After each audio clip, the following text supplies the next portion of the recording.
When Duchess Vivian Ashbourne saw her dead mother-in-law's ring on another woman's finger, she knew her husband had already planned her funeral. What she didn't know was how far she'd have to fall before she could finally rise. This is the story of a woman who learned that survival isn't about being loved.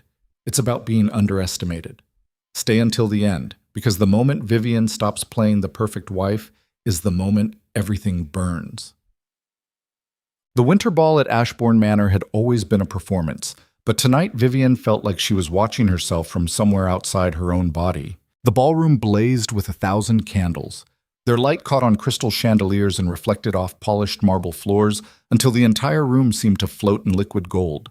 Women in silk gowns glided past like ships in full sail, their laughter high and artificial. Men clustered near the refreshment tables, hands wrapped around glasses of imported wine, voices low with conspiracy or boredom. The orchestra played something light and forgettable, the kind of music designed to fill space without demanding attention. Vivian stood near the eastern wall, her posture perfect, her smile fixed. She had learned years ago that a duchess did not slouch, did not frown, did not let the mask slip even when her ribs ached and her head swam with the kind of exhaustion that felt like drowning. She was 28 years old and looked closer to 40. The sickness had started 6 months ago. Small things at first. A persistent headache, nausea that came and went like a tide. Then the tremors in her hands, the nights she woke up sweating through her sheets, the mornings she could barely stand without the room tilting sideways. The physicians had no answers. They prescribed rest and tonics and useless advice about nerves and female hysteria. Duke Adrian Ashbourne, her husband of 7 years, had been deeply concerned. He brought her tea himself some evenings. He made sure the staff prepared bland foods that would not upset her stomach.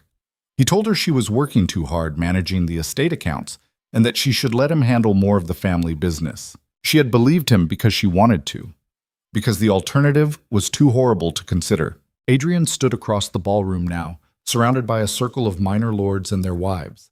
He was laughing at something someone had said, his head thrown back, his teeth white and even.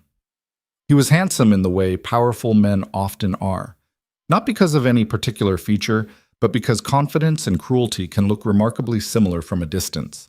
Tall, broad-shouldered, with dark hair touched by silver at the temples. 43 years old and aging like fine wine while Vivian withered like a flower someone forgot to water. He caught her eye across the room and raised his glass slightly. A private toast. A husband acknowledging his wife. She lifted her own glass in return, her hand steady despite the tremors she had learned to hide. A performance. Lady Marguerite Dulaine appeared at Vivian's elbow like a ghost materializing from smoke. Marguerite was one of those women who seemed ageless, somewhere between 50 and eternity, with silver hair piled high and a face that gave away nothing. She had been friends with the late Duchess' mother, Adrian's mother, before the old woman died 3 years ago. Marguerite did not smile. She rarely did, but her eyes were sharp as she studied Vivian's face. "You look unwell," Marguerite said quietly. Her voice carried the kind of authority that came from decades of navigating court politics. "You should sit." "I am fine," Vivian replied automatically. The words came easily now. She had said them so many times they felt true. Marguerite's mouth thinned. "You are not fine. You look like something the groundskeeper dragged out of the river." Vivian almost laughed. The image was grotesque and probably accurate. She felt waterlogged, heavy, like her bones were made of wet clay. But she could not afford to sit, could not afford to show weakness. Not here, not in front of these people who watched every misstep and catalogued every failure. "I will rest after the ball," Vivian said. Her smile did not waver. Marguerite studied her for a long moment, then nodded slowly. She reached out and squeezed Vivian's hand once, briefly. The gesture was oddly tender coming from a woman who usually treated sentiment like a contagious disease. "Be careful, child," Marguerite murmured. Then she drifted away into the crowd, leaving Vivian standing alone again. The ballroom felt too hot suddenly, the candles too bright. Vivian's corset dug into her ribs and made breathing feel like a luxury she could not quite afford. She considered escaping to the powder room, but before she could move, a figure stepped into her line of sight. The girl was young, 20 at most, pretty in a soft, unfinished way that reminded Vivian of a watercolor painting someone had not quite completed. Blonde hair, blue eyes, a pink gown that probably cost more than most families earned in a year, and on her right hand, glittering under the chandelier light, was a ring. Vivian's heart stopped. The ring was unmistakable, a single large diamond set in gold filigree so delicate it looked like lace. The band was engraved with the Ashbourne family crest, a raven clutching a broken sword. It had belonged to the Duchess' mother. Vivienne had seen it on the old woman's hand at every family dinner, every holiday gathering, every formal event. When the Duchess' mother died, the ring had been placed in the family vault along with the rest of her jewelry, a small fortune locked behind iron and stone, protected by guards and tradition and the weight of centuries. No outsider should have been able to touch it. No outsider should have even known it existed. And yet here it was, winking at Vivienne from the finger of a girl whose name she did not even know. The girl noticed Vivienne staring and smiled. It was a strange smile, not friendly, not hostile, something in between, something that made Vivienne's skin crawl. "Duchess Ashbourne," the girl said. Her voice was light and sweet, like honey poured over glass. "I have heard so much about you." Vivienne forced her face into a polite mask. "Have we met?" "Not formally." The girl tilted her head, studying Vivienne the way a scientist might study a specimen under glass. "But I feel like I know you. His Grace speaks of you often. His Grace. Adrian." Vivienne's stomach turned over. She understood immediately, with the kind of cold clarity that comes from recognizing a truth you had been avoiding. This girl was Adrian's mistress. Of course she was. Men like Adrian always had mistresses.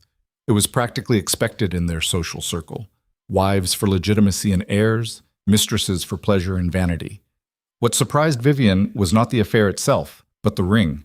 "That is a beautiful piece," Vivienne said carefully, nodding toward the girl's hand. "Where did you come by it?" The girl's smile widened. She held up her hand, turning it so the diamond caught the light. "A gift," she said simply, "from His Grace." Vivienne's mind raced. Adrian had given this girl a ring from the family vault, a ring that had belonged to his mother. That was not just infidelity. That was a statement, a declaration. You did not give a mistress your mother's jewelry unless you were planning to make her something more permanent, unless you were planning to replace your current wife. The girl leaned in closer, her voice dropping to a conspiratorial whisper. "He promised me everything," she said softly. "After the funeral." The words landed like a blade between Vivienne's ribs. After the funeral. Not after the divorce. Not after the separation. After the funeral. Vivienne's funeral. The ballroom tilted. The music became distant and tinny, like it was playing through water. Vivienne's hands went cold. Her vision narrowed to a single point. The girl's face, still smiling that strange, satisfied smile. She wanted to scream, wanted to grab the girl by the shoulders and shake her until that smile cracked. Wanted to run to Adrian and demand an explanation. Wanted to collapse right there on the marble floor and let the darkness that had been creeping at the edges of her mind finally swallow her whole. Instead, she smiled. It was the most difficult thing she had ever done. "How lovely for you," Vivienne said. Her voice did not shake. "I do hope you enjoy the evening." She turned and walked away before the girl could respond. Each step felt like wading through mud. Her legs trembled. Her heart hammered against her ribs so hard she thought it might crack them. She made it to the edge of the ballroom, past the clusters of nobles who paid her no attention, past the servants carrying trays of champagne, past the orchestra still playing their forgettable waltz. She found a small alcove behind a velvet curtain and pressed herself into the shadows. Her breath came in short, sharp gasps. Her hands shook so badly she had to press them against the wall to steady herself. He was going to kill her. The thought was so absurd, so impossible, that her mind rejected it at first. This was not some gothic novel. This was real life. Husbands did not murder their wives. Not men like Adrian. Not dukes with reputations and responsibilities and a name that stretched back centuries. Except they did. History was full of men who had killed their wives, poisoned them, drowned them, pushed them downstairs and called it an accident. And Adrian had means, motive, and opportunity. He controlled the household staff, he controlled the physicians, he controlled everything. And Vivienne had been sick for 6 months. She thought about the tea he brought her, the tonics the doctors prescribed, the food prepared specially for her delicate stomach. Every kindness now looked like a weapon. Every gesture of concern now looked like a countdown. How long did she have? Weeks? Days? She pressed her forehead against the cold stone wall and tried to think. If she confronted Adrian directly, he would deny it. Or worse, he would accelerate whatever plan he had in motion. If she ran, she would look hysterical, and no one would believe her accusations. If she went to the authorities, she would need proof, and she had none. Just a ring and a whispered comment from a foolish girl who probably did not even understand what she had revealed. No, Vivian could not act rashly, could not let emotion override strategy. She had to be smart, had to be careful, had to survive long enough to gather evidence and expose him. She took a deep breath, then another. Slowly, the shaking in her hands subsided. The roaring in her ears faded. She smoothed down her gown, checked her hair in the small mirror hanging on the alcove wall, and adjusted her expression back into the serene mask of a duchess. When she stepped back into the ballroom, no one noticed anything amiss. Adrian was still holding court across the room. The mistress had disappeared into the crowd. The orchestra played on. The candles burned. The performance continued. But Vivian was no longer the same woman who had entered the ball that evening. That woman had been dying slowly, oblivious and trusting. This woman knew the truth, and this woman intended to live. Empty. The next morning arrived cold and gray. Frost coated the windows of Vivian's private chambers, turning the glass into sheets of lace. She woke before dawn, as had become her habit. Sleep was difficult these days. Her body ached. Her mind refused to rest. She spent most nights staring at the ceiling, listening to the house settle and creak around her. This morning, though, she had a purpose. She dressed herself without calling her lady's maid. It was unusual, but not unheard of. She told herself it was because she did not want to wake the girl so early. In truth, she no longer knew which servant she could trust. If Adrian had been poisoning her, he had help. Someone in the household was complicit. Maybe one person, maybe many. She pulled on a simple gray dress and tied her hair back in a loose braid.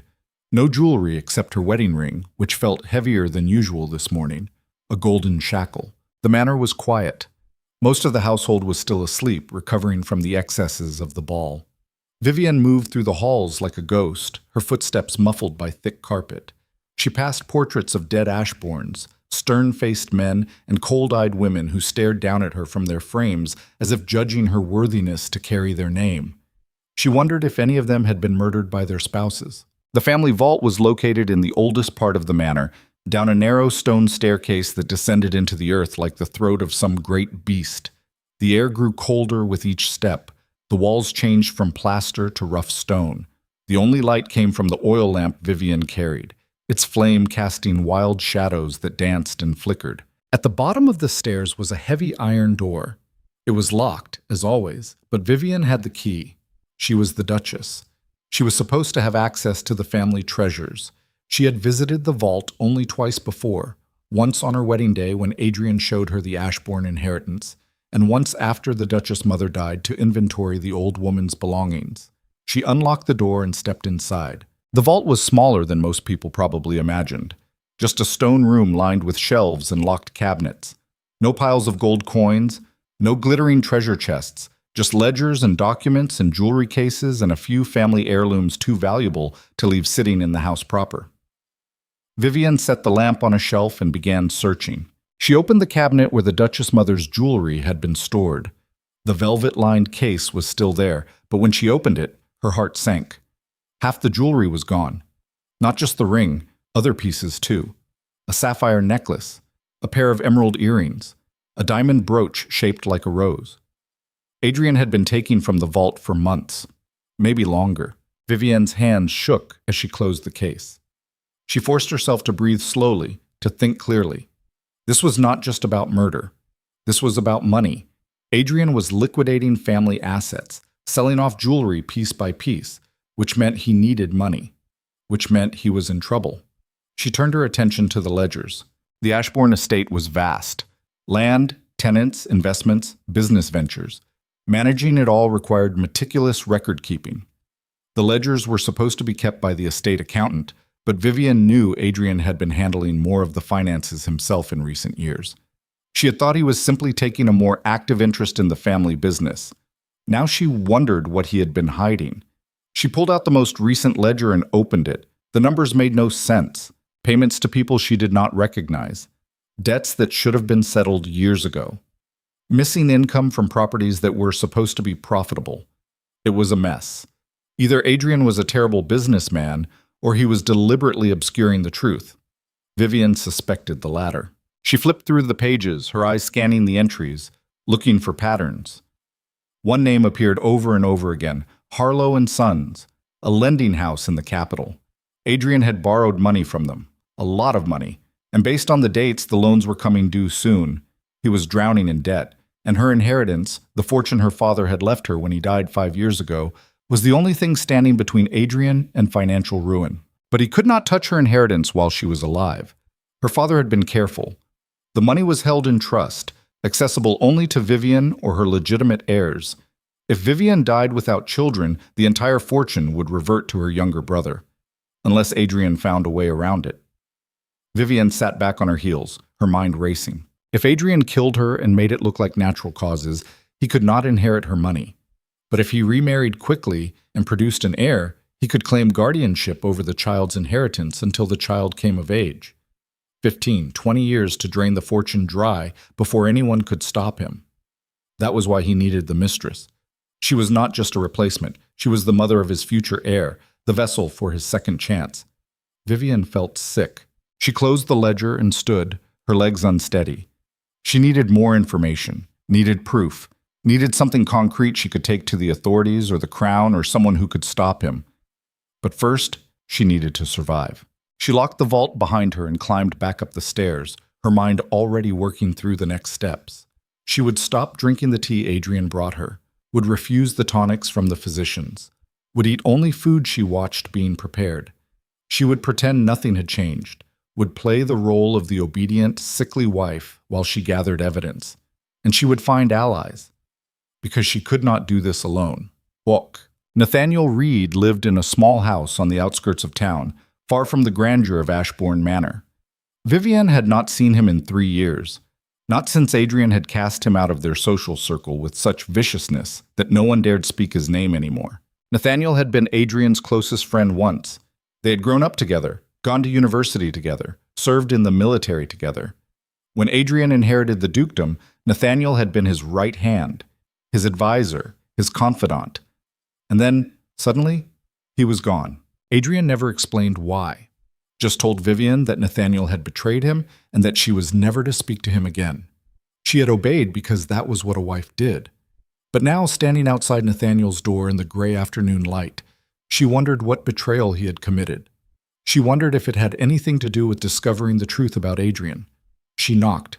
Footsteps inside. The door opened. Nathaniel looked older than she remembered. 40, maybe. Graying at the temples, lines around his eyes, but he was still handsome in a rough, careworn way. He wore no jacket, just shirt sleeves rolled up to his elbows, and his hands were stained with ink. He stared at her for a long moment, his expression unreadable. Then he said, "You should not be here." His voice was low and hoarse, like he had not spoken to anyone in days. "I know," Vivian said, "but I need your help." He glanced past her, scanning the street, looking for watchers, probably. When he was satisfied they were alone, he stepped aside and let her in. The house was small but tidy. Books lined the walls. Papers covered the desk in the corner. A fire burned low in the hearth, barely enough to keep the chill away. It was the home of a man who had fallen from grace and learned to live without luxury. Nathaniel closed the door and turned to face her. He did not offer tea, did not invite her to sit, just crossed his arms and waited. Vivian had rehearsed this conversation in her head a dozen times on the way over. Now, standing in front of him, all the careful words disappeared. "Adrian is trying to kill me," she said simply. Nathaniel's expression did not change. He did not look shocked, did not ask if she was certain, did not tell her she was being hysterical. He just nodded slowly and said, "I know." Vivian felt something inside her crack. Relief, maybe, or grief, or both. "You know?" she repeated. Her voice shook. "How long have you known?" 3 years, Nathaniel said quietly.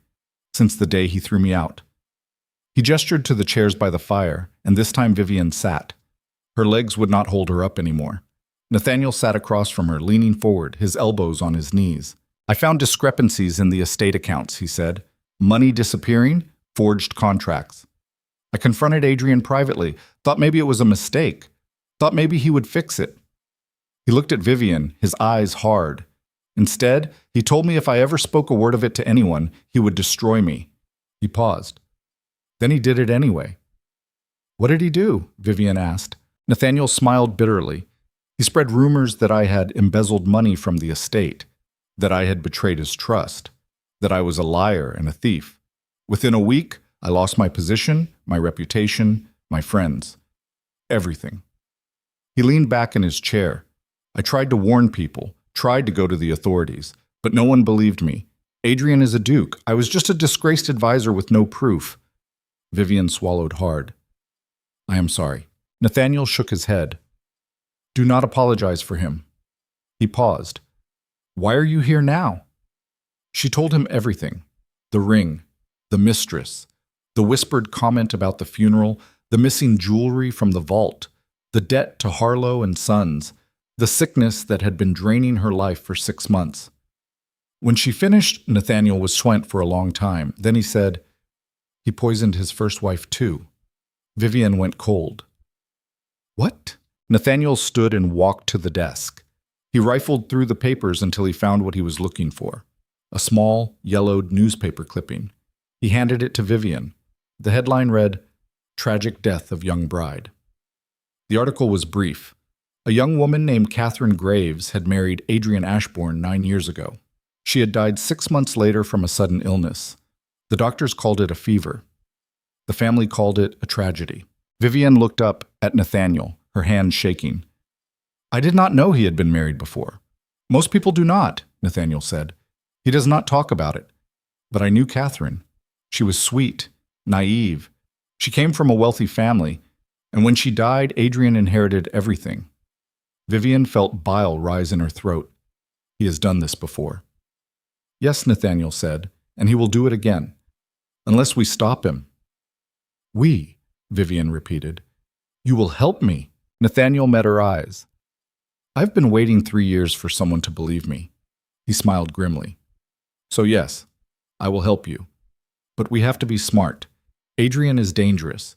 If he realizes you know, he will move faster. Then we move first, Vivian said. Nathaniel nodded. What do you need? Proof, Vivian said. Something I can take to the crown. Something undeniable. Nathaniel thought for a moment. The estate accountants. 2 of them disappeared in the last 5 years. If we can find out what happened to them, Vivian finished the thought. We prove he has been covering his tracks. Exactly. They spent the next hour planning. Vivian would return to the manor and continue playing the role of the obedient wife. Nathaniel would start investigating the missing accountants. They would meet again in a week to compare findings. When Vivian finally stood to leave, Nathaniel caught her arm. Be careful, he said. Adrian is not just cruel. He is smart. Do not underestimate him. I won't, Vivian promised. But as she walked back to the manor through the gray afternoon light, she could not shake the feeling that she was already too late. Gates. That evening, Adrian brought her tea himself. He knocked softly on her chamber door, then entered without waiting for permission. He carried a silver tray with a porcelain teacup and a small plate of biscuits. His smile was warm, concerned. I thought you might need this, he said. You looked tired at the ball last night. Vivian forced herself to smile back. That is very kind of you. He set the tray on this table beside her bed and poured the tea himself. The liquid was pale gold, fragrant with herbs, the same tea he had been bringing her for months. Vivian's stomach turned. Drink it while it is hot, Adrian said. It will help you sleep. He stood there, watching her, waiting. Vivian picked up the cup. Her hands did not shake. She lifted it to her lips and pretended to take a sip, letting the liquid touch her mouth but not swallowing. Then she set the cup down. Thank you, she said. I feel better already.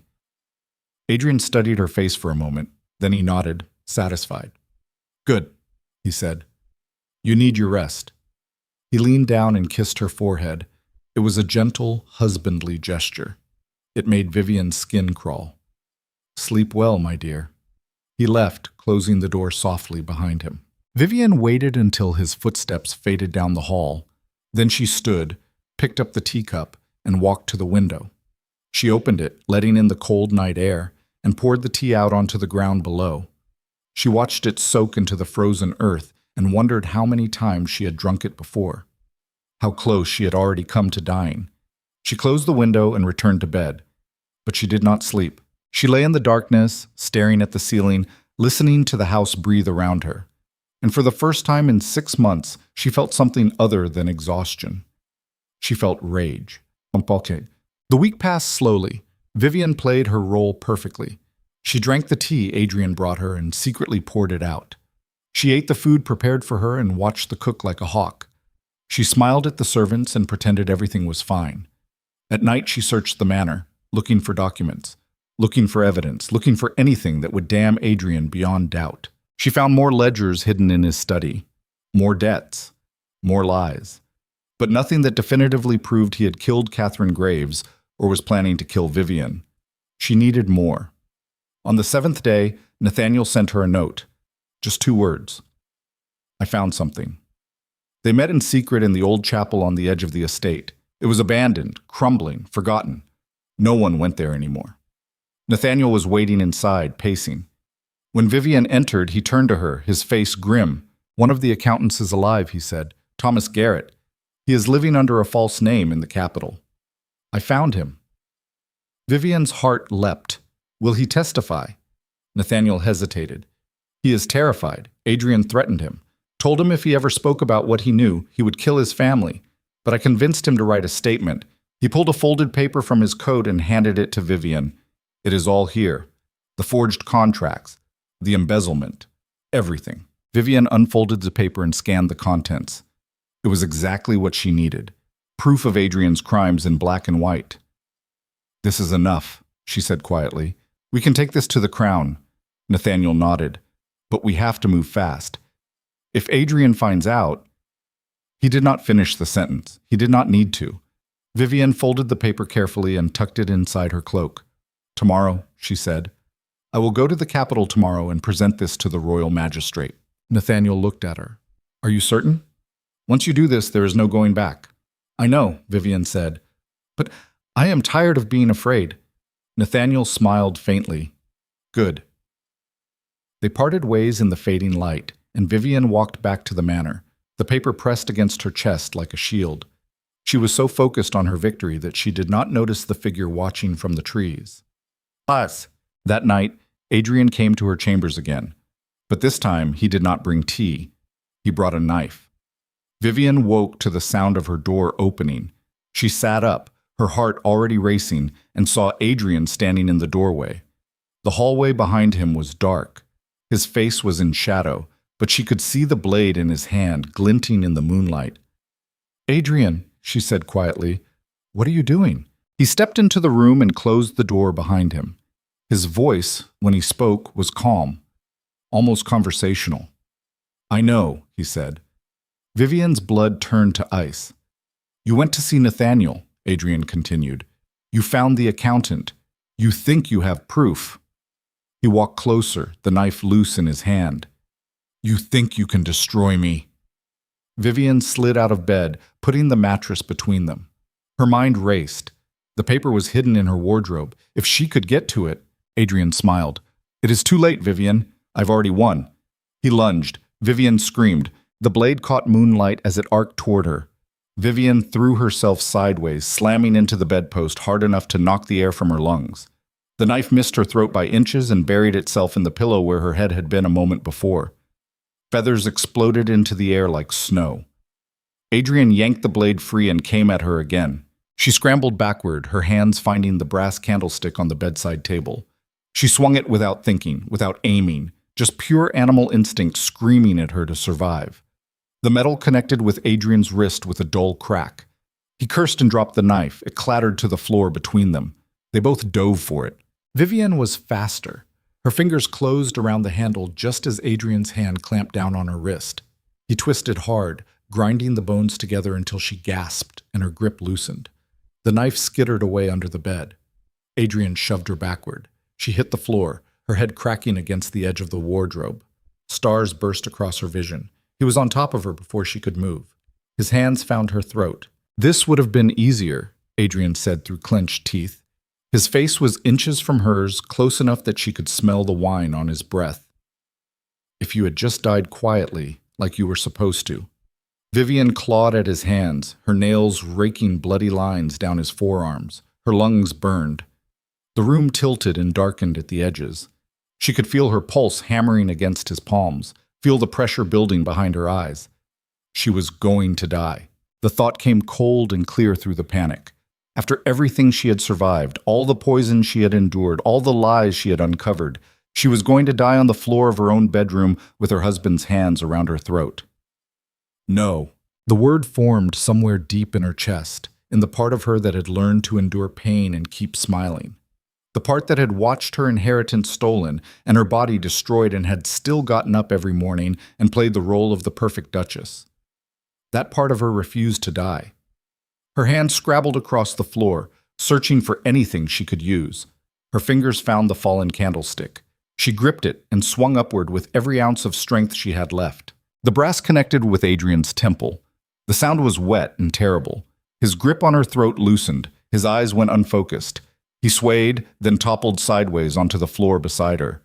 Vivian gasped, dragging air into her lungs in great ragged gulps. Her throat felt crushed. Her vision swam, but she forced herself to move. She crawled away from Adrian's body, putting distance between them, her hand shaking so badly she could barely support her own weight. Adrian groaned. Blood trickled down the side of his face, from where the candlestick had split the skin above his ear. He was still conscious, still dangerous. Vivian looked around wildly. The knife was under the bed, too far away. The candlestick had rolled out of reach. The door was on the other side of the room, and Adrian was between her and it. She needed help.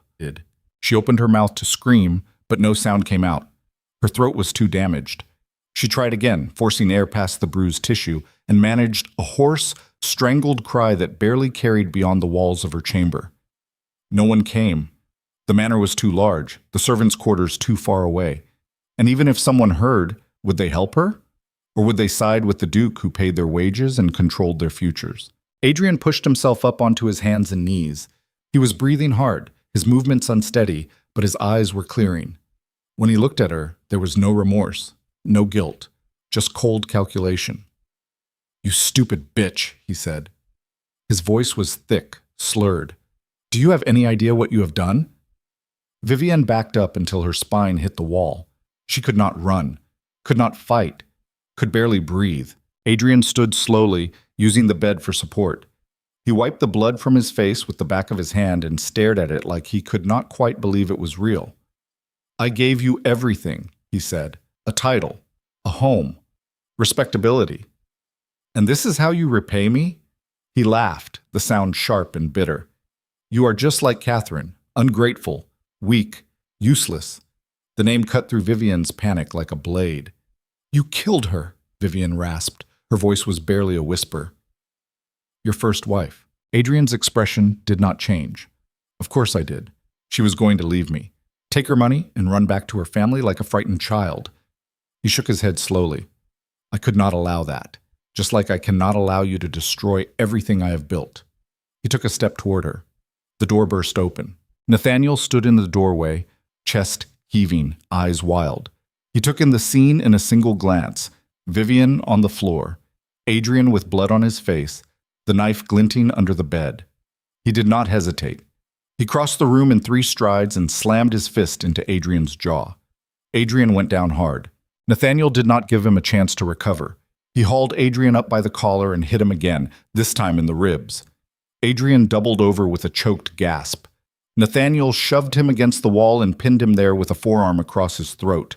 "If you ever touch her again," Nathaniel said quietly, "I will kill you myself." Adrian spat blood onto the floor. "You have no authority here. No power. You are nothing." Nathaniel pressed harder. Adrian's face turned red, then purple. "Stop!" Vivian croaked. Nathaniel looked at her. His eyes were dark with rage, but he released Adrian and stepped back. Adrian slumped against the wall, gasping. Vivian forced herself to stand.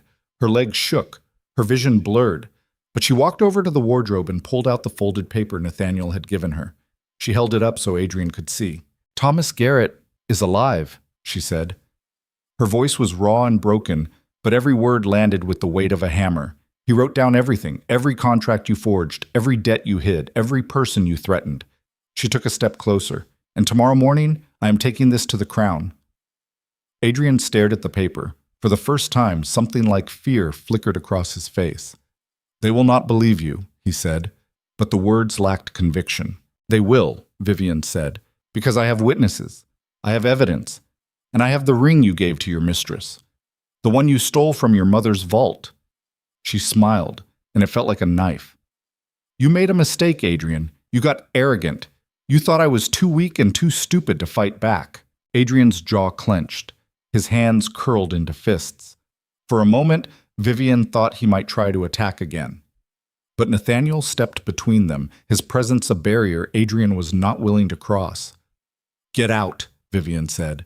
"Leave this room. Leave this house. And if you ever come near me again, I will make sure the entire kingdom knows what you are." Adrian looked at her for a long moment. Then he straightened his coat, wiped the blood from his mouth, and walked toward the door. He paused in the doorway and glanced back. "This is not over," he said. "Yes," Vivian replied. "It is." He left. The silence that followed was deafening. Vivian stood in the middle of the room, her body trembling, her breath coming in short gasps. The adrenaline was draining away, leaving nothing but exhaustion and pain. Nathaniel caught her before she fell. "I have you," he murmured, lowering her gently onto the bed. "You are safe now." Vivian closed her eyes. Safe felt like a foreign word, a concept she no longer fully believed in. "How did you know?" she whispered. "How did you know to come?" "I was watching the house," Nathaniel said. "I did not trust him to let you leave tomorrow without a fight." He brushed a strand of hair away from her face. "I heard you scream." Vivian opened her eyes and looked at him. His face was drawn with worry, his knuckles bloody from where he had hit Adrian. He looked like a man who had been waiting 3 years for the chance to fight back. "Thank you," she said. Nathaniel shook his head. "Do not thank me yet. This is far from over. Adrian will not go quietly. He will fight. He will lie. He will try to destroy you before you can destroy him." "Then we move faster," Vivian said. Nathaniel studied her face. "You need rest. You need a physician. Your throat—" Vivian sat up despite the way the room spun around her. "We move tonight, right now, before he has a chance to run or hide evidence or bribe anyone who matters." Nathaniel hesitated. "You can barely stand." "I can stand long enough," Vivian said. She looked at him directly, her voice steady despite the pain. "Are you with me or not?" Nathaniel smiled grimly. "I have been with you since the beginning. Walk." They left Ashbourne Manor under cover of darkness. Vivian wore a heavy cloak to hide the bruises on her throat. Nathaniel carried the folded testimony in his coat and kept one hand on the hilt of his sword. They moved through the gardens like ghosts, avoiding the main gates where guards might ask questions, and slipped through a gap in the stone wall that Vivian had not realized existed until Nathaniel showed her. The capital was 3 hours away by carriage. They did not take a carriage. Too conspicuous. Too easy to track.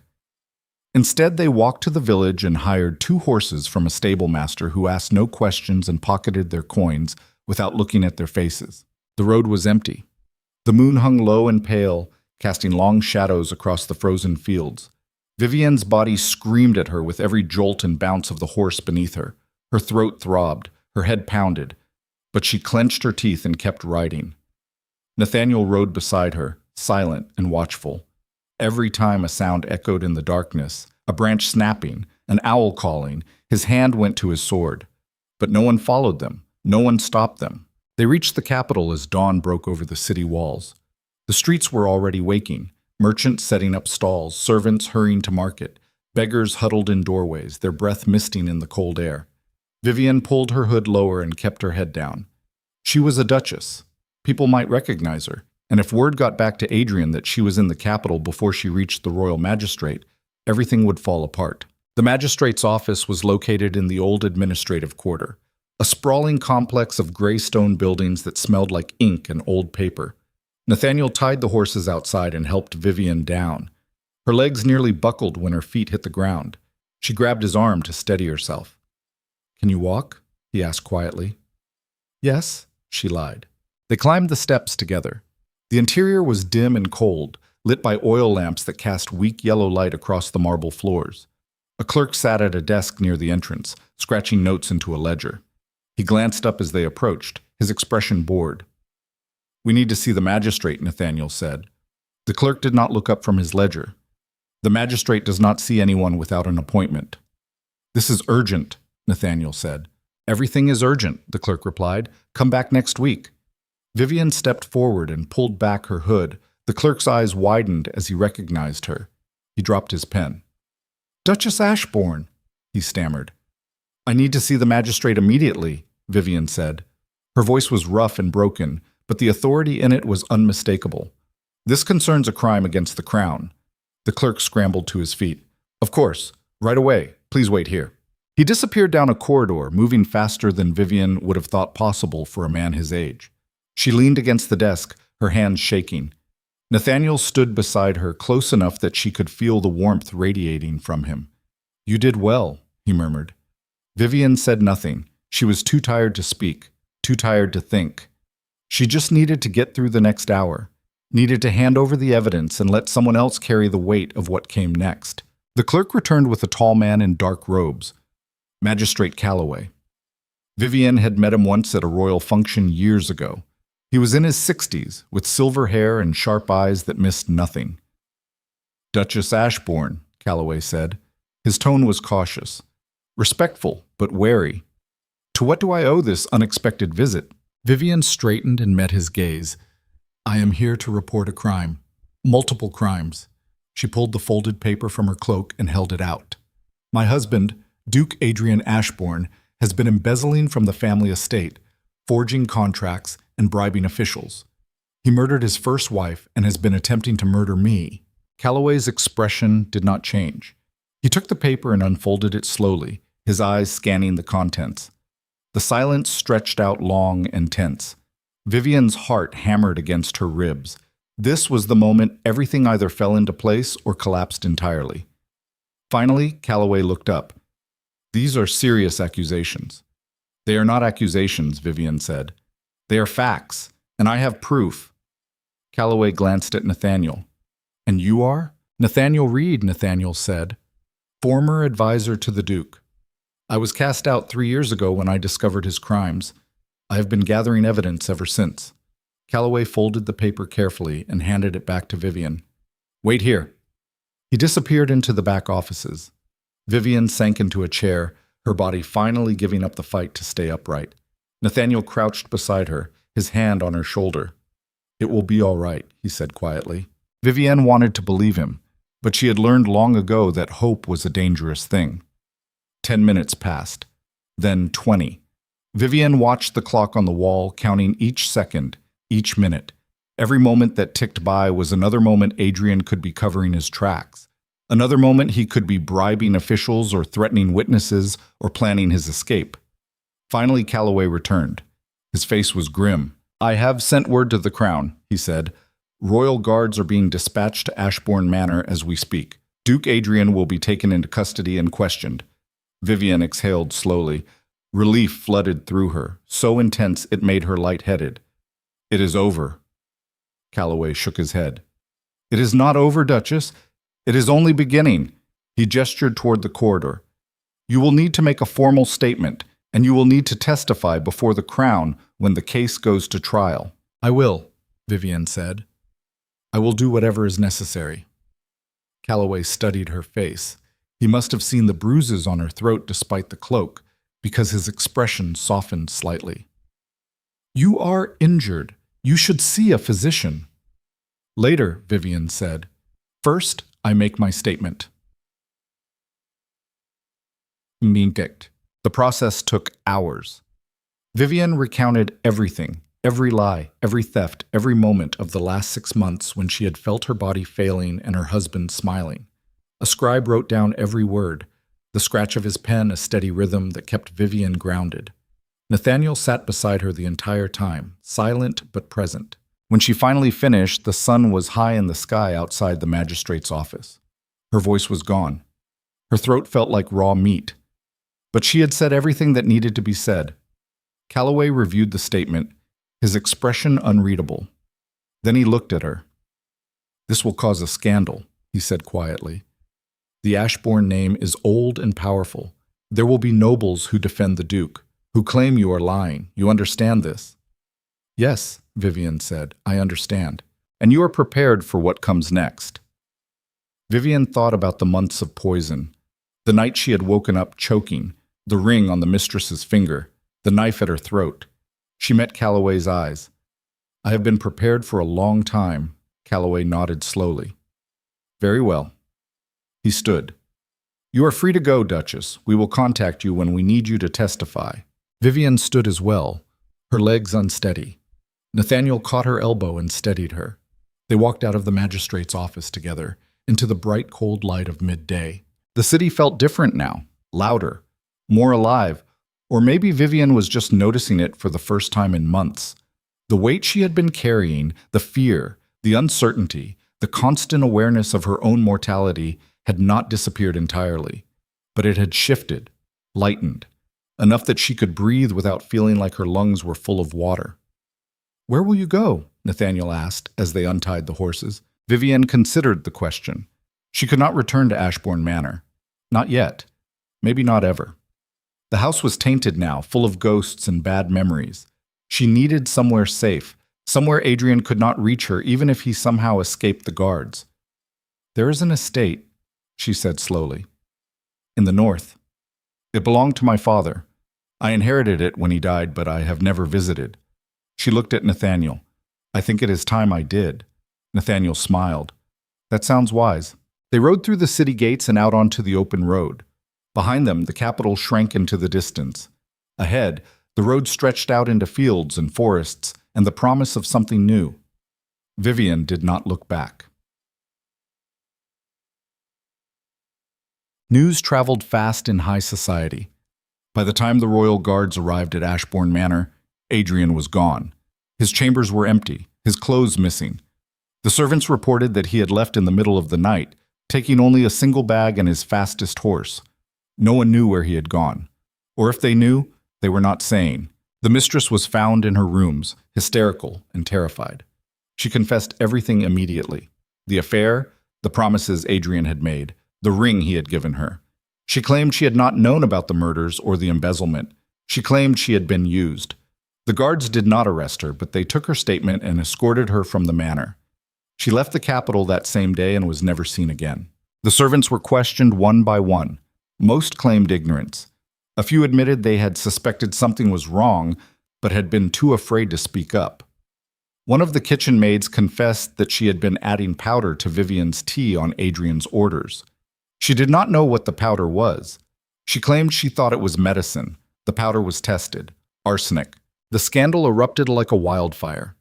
By the end of the week, every noble in the kingdom knew the story. Duke Adrian Ashbourne, respected member of the court, had poisoned 2 wives and embezzled a fortune. The Ashbourne name became synonymous with corruption. Nobles who had once courted Adrian's favor now distanced themselves as fast as possible. Business partners severed ties. Creditors demanded immediate payment. The family estate was seized by the crown pending investigation. The vault was opened and inventoried. Half the valuables were gone, sold off piecemeal to cover Adrian's debts. The ledgers revealed years of fraud and manipulation. The missing accountants were located, one living under a false name, the other found dead in a river. His death, originally ruled an accident, but now reopened as a murder investigation. And through it all, Adrian remained missing. Some said he had fled to the continent. Others claimed he had bribed a ship captain and sailed across the sea to start over in a new land under a new name. A few optimistic souls hoped he had done the honorable thing and thrown himself off a cliff somewhere remote. Vivian did not care where he was. As long as he stayed away from her, he could rot wherever he pleased. Sick. The estate in the north was exactly what Vivian needed. It was smaller than Ashbourne Manor. Older. The stone walls were weathered and the gardens overgrown, but it had good bones. And more importantly, it was hers, truly hers. Not a gift from a husband or a family obligation, just a place that belonged to her and no one else. She spent the first week sleeping. Her body needed time to heal. The physicians who examined her confirmed the arsenic poisoning and were astonished she had survived as long as she had. They gave her medicines to help flush the toxins from her system and warned her that she might experience lingering effects, tremors, fatigue, digestive issues, for months or even years. Vivienne accepted this. She was alive.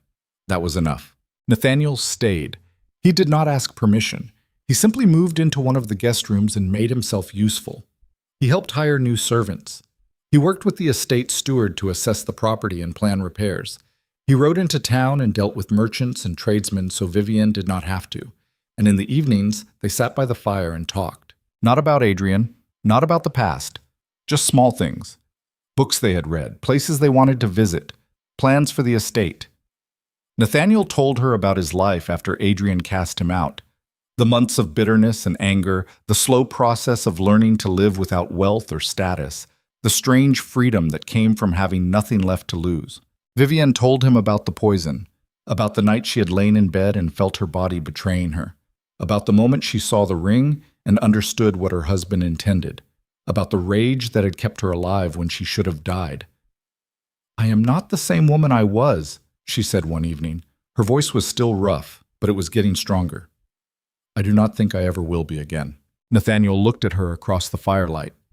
"No one survives something like that unchanged." He paused. "But you are stronger now, harder, and that is not a bad thing." Vivienne considered this. She did not feel strong. She felt brittle, like something that had been broken and glued back together, functional but fragile.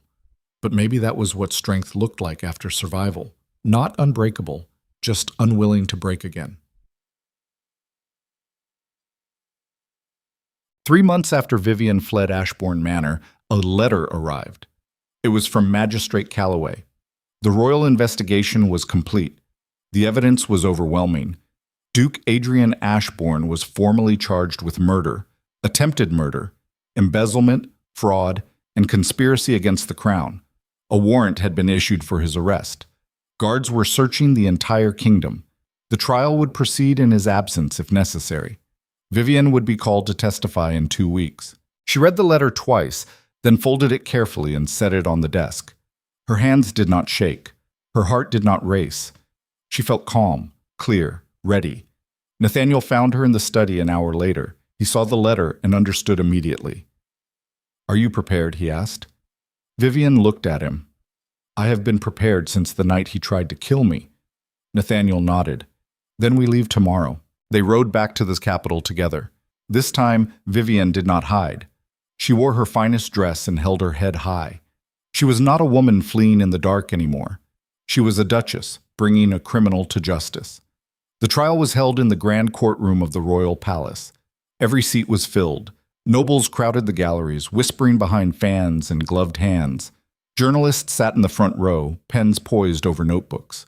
The air hummed with anticipation. Vivienne walked to the witness stand with her back straight and her eyes forward. She did not look at the empty chair where Adrian should have been sitting, did not acknowledge the stares and whispers. She placed her hand on the ledger and swore to tell the truth. And then she spoke. She told them everything, every detail, every lie, every moment of suffering. She showed them the medical reports confirming the arsenic, showed them the forged contracts, showed them the ring that had once belonged to the Duchess' mother and now sat in an evidence box. The courtroom was silent when she finished. The magistrate asked if she had anything else to add. Vivienne looked out at the faces watching her. Nobles who had attended her wedding, servants who had worked in her home, strangers who had come to gawk at a scandal. She thought about Catherine, Adrian's first wife, who had died alone and afraid with no one to speak for her. She thought about the mistress, foolish and naive, but still a victim in her own way. She thought about all the women who had been silenced and erased and forgotten, because the men who hurt them were too powerful to challenge. And she said, "Yes, I want it known that I am not a victim, I am a survivor, and I will not be silenced." The courtroom erupted. But the verdict came swiftly. In absentia, Duke Adrian Ashbourne was found guilty on all charges. His title was stripped, his lands and assets forfeited to the crown. A reward was posted for information leading to his capture. The Ashbourne name was dead. Vivian stood outside the courthouse as the sun set over the capital. She felt nothing. No triumph, no relief, just a hollow kind of exhaustion. "It is over," Nathaniel said quietly. Vivian shook her head. "No, it is not over until he is found. And if he is never found—" Vivian looked at him. "Then I will spend the rest of my life looking over my shoulder. But at least I will have a life to live." They returned to the northern estate the next day. The Crown had offered to restore some of the Ashbourne properties to Vivian, but she refused. She wanted nothing that carried Adrian's name or his legacy. She would build something new, something clean. The servants welcomed her back like a conquering hero. They had followed the trial through the newspapers, reading every word, and they were fiercely proud of their mistress who had stood up to a duke and won. Vivian did not feel like a hero. She felt like a woman who had survived something terrible and was still figuring out how to live with the aftermath. But she would figure it out. She had time now, and safety, and the freedom to rebuild herself into whoever she wanted to be. 6 months later, on a cold winter morning, a rider arrived at the estate. He wore the uniform of the Royal Guard. He dismounted in the courtyard and asked to speak with Duchess Ashbourne. Vivian received him in the drawing room, Nathaniel standing quietly at her side. The guard removed his hat and bowed. "Duchess," he said, "I have news. Duke Adrian Ashbourne has been found." Vivian's breath caught. "Where?" "In a boarding house near the eastern border. He was using a false name." The guard paused. "He is dead." "Dead," Vivian repeated. The word felt strange in her mouth. "How?" "Poison," the guard said. "Self-administered, we believe. He was found in his room with an empty vial beside him." Vivian sat down slowly. Her legs would not hold her anymore. She had imagined this moment 100 times. Imagined Adrian dragged back in chains. Imagined him locked in a cell. Imagined him facing justice for everything he had done. She had never imagined him dead by his own hand. "Are you certain it was him?" she asked. The guard nodded. "We identified the body. There is no doubt." Vivian looked at Nathaniel. He met her eyes, his expression unreadable. "Thank you for informing me," Vivian said finally. "You may go." The guard bowed again and left. The room was silent after he was gone. Vivian sat very still, her hands folded in her lap. She did not cry, did not rage, did not feel anything except a strange, heavy emptiness. "How do you feel?" Nathaniel asked quietly. Vivian thought about it. "I do not know," she said finally. "I thought I would feel relieved, or vindicated, or something." She shook her head. "But I just feel tired." Nathaniel crouched in front of her and took her hands in his. "You have been carrying this weight for so long. It will take time to learn how to live without it." Vivian looked at him. "What if I do not know how?" "Then we will figure it out together," Nathaniel said. Vivian closed her eyes. For the first time in months, she let herself believe that might be possible. Adrian Ashbourne was buried in an unmarked grave on the edge of a forgotten cemetery. No service, no mourners, just a hole in the ground and a wooden marker that would rot away within a few years. Vivian did not attend. She was done with him, done with his memory, done with letting him take up space in her mind. Instead, she stood in the garden of her estate and watched the first flowers of spring push up through the frozen ground. The world was waking up, and so was she. Nathaniel joined her, his coat dusted with snow. "What will you do now?" he asked. Vivian considered the question. She had options now. Freedom, resources, time. She could travel, could rebuild, could do anything she wanted. "I think," she said slowly, "I will help other women. Women like Catherine. Women like me. Women trapped in marriages with men who see them as property instead of people." Nathaniel smiled. "That sounds right." Vivian turned to face him. "And you? What will you do?" Nathaniel looked at her for a long moment. "If you will have me," he said, "I would like to stay." Vivian felt something warm unfold in her chest.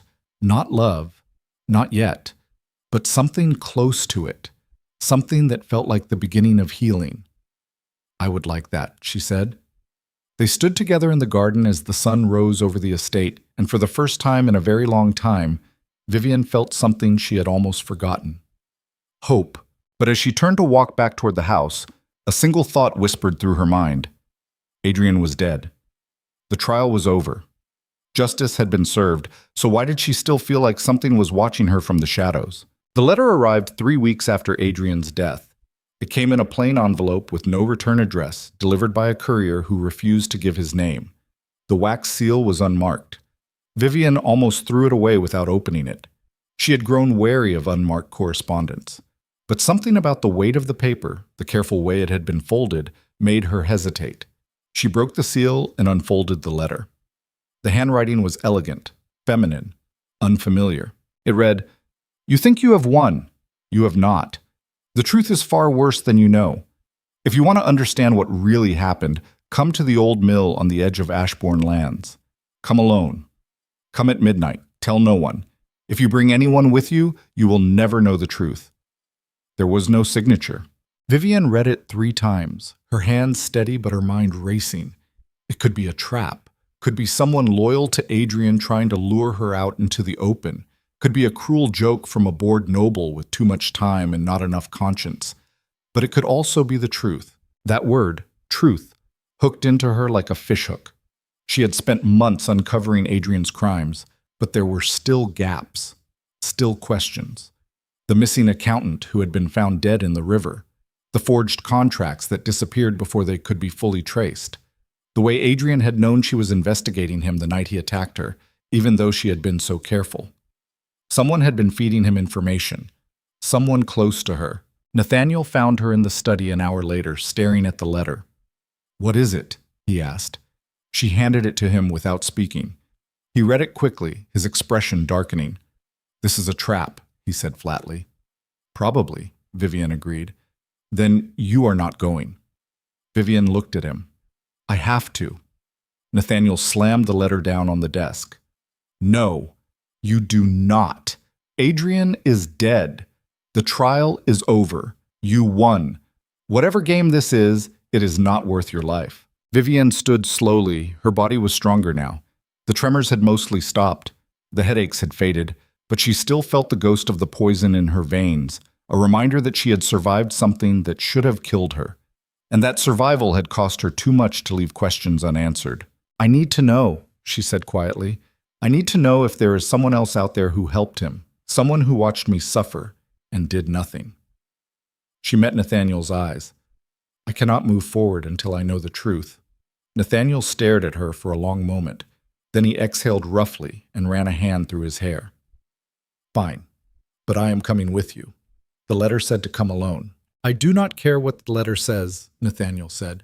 His voice was hard. "If you are walking into a trap, I am walking into it with you."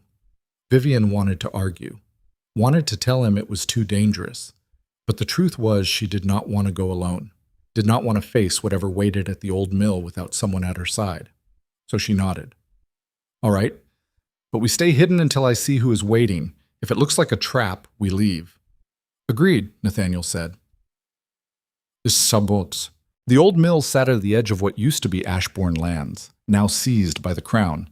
It had been abandoned for years, the water wheel frozen in place, the stone walls crumbling. Trees had grown up around it, tangled and wild, blocking out most of the moonlight. Vivian and Nathaniel arrived on horseback an hour before midnight. They left the horses tied in the woods and approached on foot, moving silently through the underbrush. The air smelled like rot and damp earth. An owl called somewhere in the darkness, its cry sharp and lonely. Nathaniel touched her arm and pointed. A light flickered in one of the mill's upper windows. Someone was already inside. They circled around to the back entrance, a low door that hung crooked on rusted hinges. Nathaniel pushed it open slowly, the hinges groaning. The sound echoed through the empty building like a scream. Inside, the mill was a skeleton. The machinery had been stripped out long ago, leaving only wooden beams and piles of rubble. Moonlight filtered through gaps in the roof, casting pale squares on the dirt floor. The smell was worse here, mildew and rot and something else. Something sweet and sickly that made Vivian's stomach turn. Footsteps echoed from above. Someone was moving around on the second floor. Vivienne climbed the narrow staircase, Nathaniel close behind her. The wood creaked under their weight. Every sound felt too loud, too exposed. She half expected someone to leap out of the shadows with a knife. But when they reached the second floor, there was only one person waiting. Lady Marguerite Dulaine stood near the window, a lantern at her feet. She wore a dark cloak, her silver hair pulled back severely. She looked exactly as she always had, cold, composed, unreadable. Vivienne stopped dead. "Marguerite, what are you doing here?" Marguerite turned slowly. Her face was expressionless. "I sent the letter." Vivienne felt Nathaniel tense beside her. She put a hand on his arm, a silent signal to wait. "Why?" Vivienne asked. "Because you deserve to know the truth," Marguerite said. Her voice was flat, empty. "And because I am tired of carrying it alone." Vivienne took a step forward. "What truth?" Marguerite looked at her for a long moment. Then she said, "Adrien did not kill himself. I killed him." The words landed like stones in water. Vivienne heard them, but could not process them. Her mind stuttered, trying to fit the pieces together. "You," she said finally. Her voice sounded distant. "Why would you kill Adrien?" Marguerite smiled, but there was no warmth in it. "Because he was going to expose me." "Expose you for what?" Nathaniel said sharply. Marguerite's gaze shifted to him. "For helping him, of course." She said it so casually, like she was discussing the weather. "I have been Adrien's partner for 7 years. Since the day you married him, Vivienne. Everything he stole, every contract he forged, every person he threatened. I helped him do it." Vivienne felt the ground tilt beneath her feet. "No, that is not possible. You were friends with his mother. You warned me at the ball. I warned you because I needed you to survive long enough to be useful," Marguerite interrupted. "Adrien was getting sloppy, greedy. He was going to get caught, and when he did, he was going to take me down with him." She crossed her arms. "So I had to change the plan." "What plan?" Vivienne whispered. Marguerite tilted her head. "The plan to frame Adrien for everything and walk away clean." She gestured at Vivienne. "You were supposed to die quietly. Adrien would remarry, produce an heir, and spend the next 15 years draining your fortune. I would manage the finances, take my cut, and by the time the child came of age, we would both be wealthy and untouchable." She paused. "But you did not die. You fought back. You exposed him. And suddenly, Adrien was a liability." Vivienne's mind raced. She thought back to every interaction with Marguerite, every warning, every concerned glance. All of it had been performance. All of it had been manipulation. "The ring?" Vivienne said slowly. "You told the mistress to wear it. You wanted me to see it." Marguerite smiled. "Very good. Yes, I suggested she wear it to the ball. I knew you would recognize it, knew it would make you suspicious." She shrugged. "I needed you to start investigating Adrien so the authorities would believe your accusations when the time came." "You used me," Vivienne said. Her voice shook with rage. "You used me to destroy him." "I saved you," Marguerite corrected. "If I had not pushed you to act, you would have died in that bed, slowly and quietly, and no one would have questioned it." She stepped closer. "I gave you a chance to survive. You should be thanking me." Nathaniel moved forward, his hand on his sword. "You are insane." Marguerite did not flinch. "I am practical." Adrien was always going to fail eventually. He was too arrogant, too careless. I simply accelerated the timeline. "And the accountants," Vivienne said. "Did you kill them too?" "One of them," Marguerite said. "The one who refused to stay quiet. The other one was Adrien's doing. She looked almost bored. We each had our roles." Vivienne felt sick. She had thought she understood the extent of Adrien's crimes, had thought she knew the shape of the corruption. But this was deeper, wider. A conspiracy that stretched back years. "Why are you telling me this?" Vivienne asked. "Why confess now?" "Because Adrien is dead," Marguerite said. "And with him gone, there is no evidence tying me to any of it. The ledgers you found were his. The forged contracts had his signature. The testimony from the accountant implicated him, not me." She smiled. "As far as the crown is concerned, I am just a family friend who tried to help you through a difficult time." "So you got away with it," Nathaniel said bitterly. Marguerite inclined her head. I got away with it. She looked at Vivienne. And you are going to let me? Vivienne stared at her. What makes you think I will not go straight to the magistrate and tell them everything? Because you have no proof, Marguerite said simply. It is your word against mine, and I am a respected noblewoman with a spotless reputation. You are a widow who just accused her dead husband of murder. She paused. Who do you think they will believe? Vivienne felt the weight of the truth settle over her like a shroud. Marguerite was right. Without evidence, her accusations would be dismissed. Worse, they might even accuse her of trying to slander an innocent woman to cover her own guilt. She had won against Adrian, but she had lost against Marguerite. You are a monster, Vivienne said quietly. Marguerite shrugged. Perhaps, but I am a monster who will walk away from this unscathed. She picked up the lantern. I suggest you do the same. Go back to your estate. Live your quiet life. Forget any of this ever happened.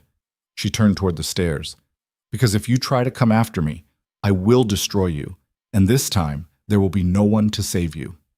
She descended the stairs, her footsteps echoing through the empty mill. Vivienne and Nathaniel stood frozen, watching her go. When the sound of her footsteps faded, Nathaniel turned to Vivienne. We cannot let her get away with this. Vivienne said nothing.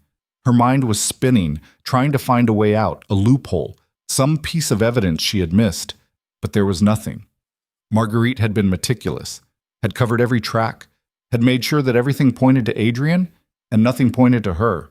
She had won, and Vivienne had to live with that. Bias. They rode back to the estate in silence. The sun was rising by the time they arrived, painting the sky in shades of gray and pale gold. The servants were already awake, preparing for the day. Everything looked normal, peaceful, but Vivienne felt like she was walking through a dream or a nightmare. Nathaniel followed her into the study and closed the door behind them. They stood facing each other, neither speaking for a long moment. Finally, Nathaniel said, What do we do? Vivienne sank into a chair. Her body felt heavy. Her mind felt numb. I do not know. We could try to gather evidence, Nathaniel said. Watch her. Follow her. Find something that ties her to the crimes. Vivienne shook her head. She is too careful. If there was evidence, she would have destroyed it already. She looked up at him. And even if we found something, who would believe us? The trial is over. Adrian is dead. Everyone wants to move on. So we just let her win, Nathaniel said.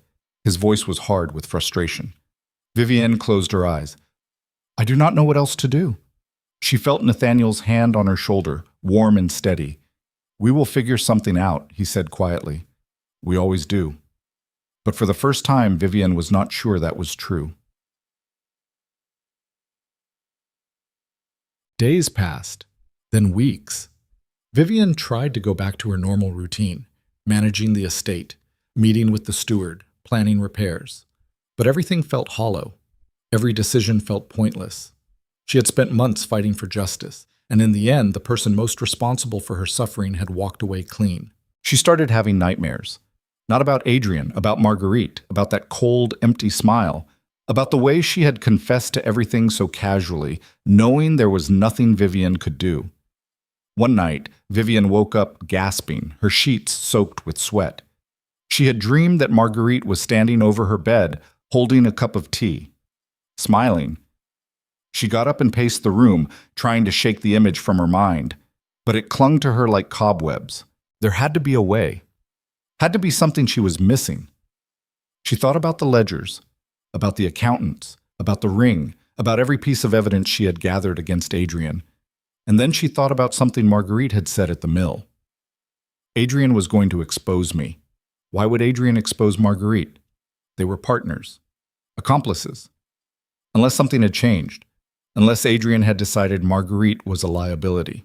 Unless Adrian had kept evidence against her as insurance. Vivienne sat down at her desk and began writing. She made a list of every place Adrian might have hidden documents, every property he owned, every safe he had access to, every person he trusted. It was a long list, and most of it was useless.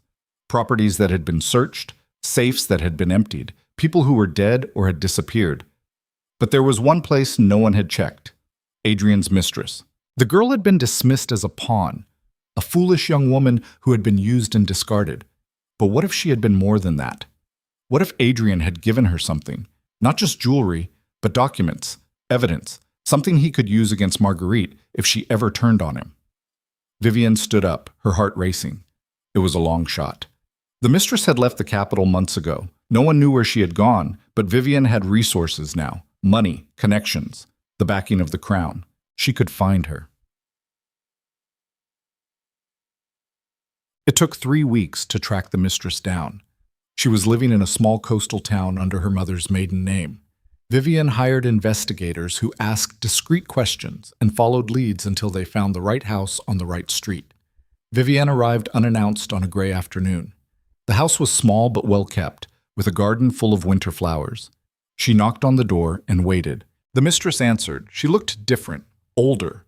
Her face was thinner, her eyes harder. When she saw Vivienne, she went pale. "Duchess," she whispered. "What are you doing here?" Vivienne stepped inside without waiting for an invitation. "We need to talk." The mistress closed the door slowly, her hands shaking. "I told the magistrate everything I know. I do not have anything else to say." Vivienne turned to face her. "Did Adrian give you anything besides jewelry? Documents, papers, letters?" The mistress hesitated. "Why?" "Because I need them," Vivienne said, "and I think he gave them to you for safekeeping." The mistress wrapped her arms around herself. She looked like a frightened animal. "He told me to burn them if anything happened to him." "But you did not," Vivienne said. The mistress shook her head. "I thought they might be worth something. Thought I could use them to negotiate." She laughed bitterly. "I was so stupid. I thought he loved me." "Where are they?" Vivienne asked. The mistress walked to a cabinet in the corner and pulled out a locked wooden box. She opened it and handed Vivienne a stack of letters and documents. Vivienne's hands trembled as she flipped through them. They were letters between Adrian and Marguerite. Detailed plans. Financial records showing payments made to Marguerite's accounts. Agreements signed in both their names. It was everything. Every piece of evidence Vivienne needed to prove Marguerite's involvement. She looked up at the mistress. "Why are you giving these to me?" The mistress met her eyes. "Because he destroyed my life, and she let him. She deserves to pay too." Vivienne folded the documents carefully and tucked them inside her coat. "Thank you." The mistress nodded. "Just make sure it was worth it."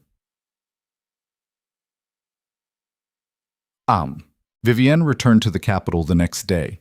She went straight to Magistrate Calloway's office and placed the documents on his desk. Calloway read through them in silence. His expression grew darker with every page. When he finished, he looked up at Vivienne. "This is damning," he said quietly. "Lady Marguerite was complicit in everything." "Can you arrest her?" Vivienne asked. Calloway hesitated. "This complicates things. She is a noblewoman. We will need to proceed carefully." "Carefully," Vivienne repeated. Her voice was hard. "She helped murder 2 women. She embezzled a fortune. She threatened witnesses and destroyed evidence. How carefully do you need to proceed?" Calloway met her eyes.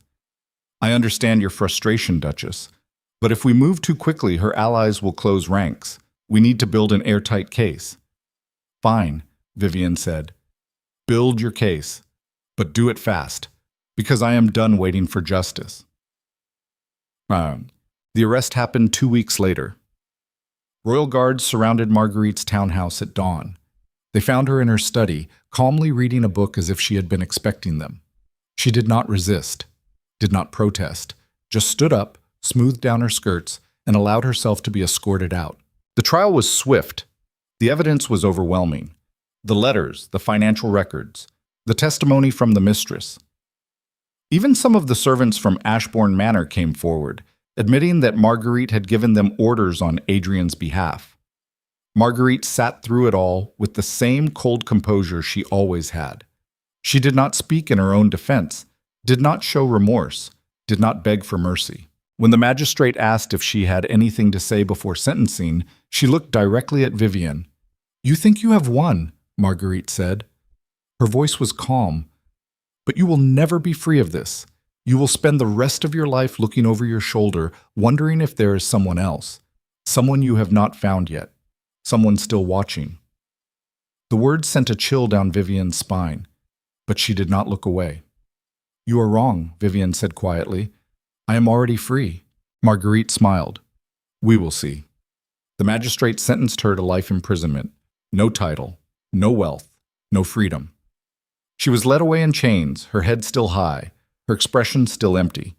Vivienne watched her go and felt nothing. No triumph, no relief, just exhaustion. Arrives. The scandal rocked high society for months.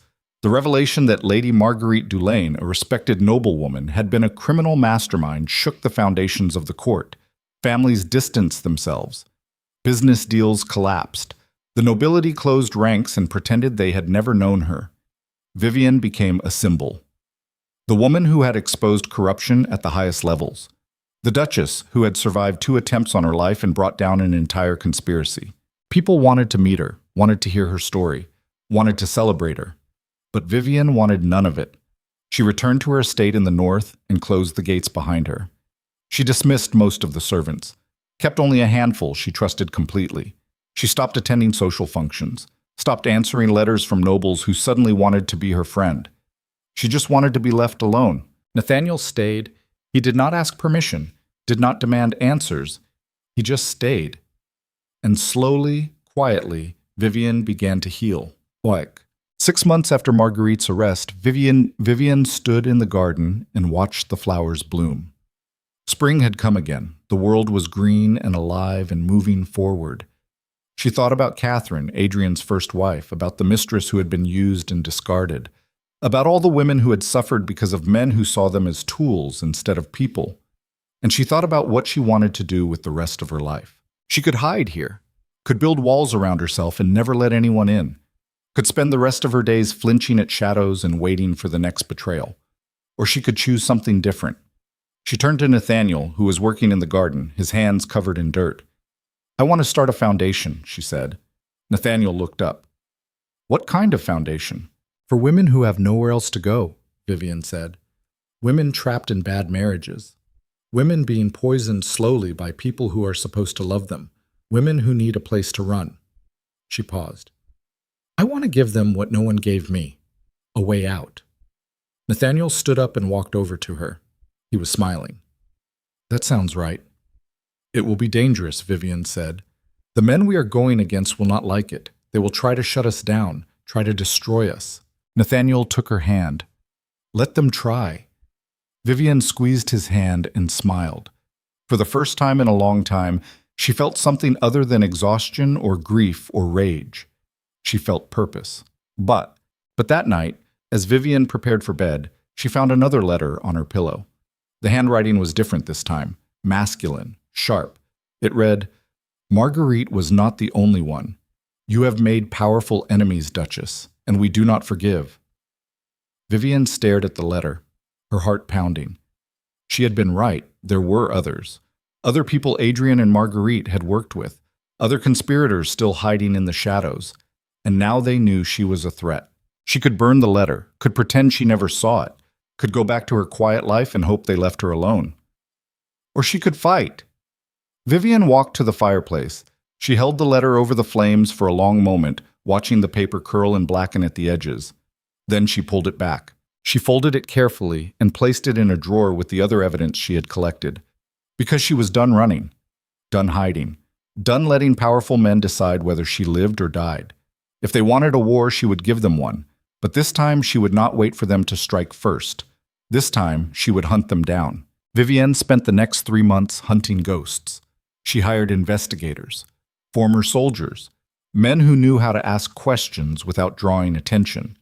She sent them to every corner of the kingdom with instructions to find anyone who had worked with Adrian and Marguerite, anyone who had benefited from their schemes, anyone who might want revenge for their downfall. The reports came back slowly.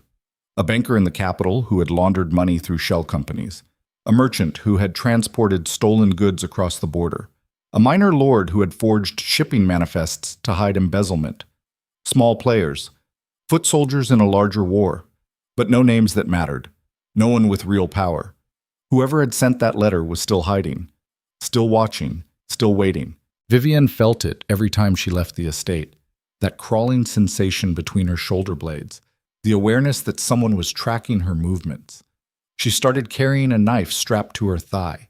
started checking every room before she entered, started sleeping with one eye open. Nathaniel noticed. Of course he did. He had been watching her just as closely as whoever was out there in the shadows. "You're going to drive yourself mad," he said one evening. They were in the study, surrounded by reports and documents. Vivian had barely slept in days. Her eyes burned. Her hands shook from too much coffee and not enough food. She looked up from the ledger she was reading. "I am close. I can feel it." "You have been saying that for weeks," Nathaniel said. His voice was gentle but firm. "You need to rest." "I will rest when they are caught," Vivian said. She turned back to the ledger. "There has to be something I am missing. Some connection I have not seen yet." Nathaniel crossed the room and placed his hand over hers, stopping her from turning the page. "Vivian, look at me." She looked up reluctantly. "You cannot save everyone," Nathaniel said quietly. "You cannot hunt down every corrupt noble in the kingdom. At some point you have to let it go." Vivian pulled her hand away. "They threaten me. They are still out there. How am I supposed to let that go?" "By choosing to live instead of spending the rest of your life preparing to die," Nathaniel said. He crouched down so they were eye level. "You survived.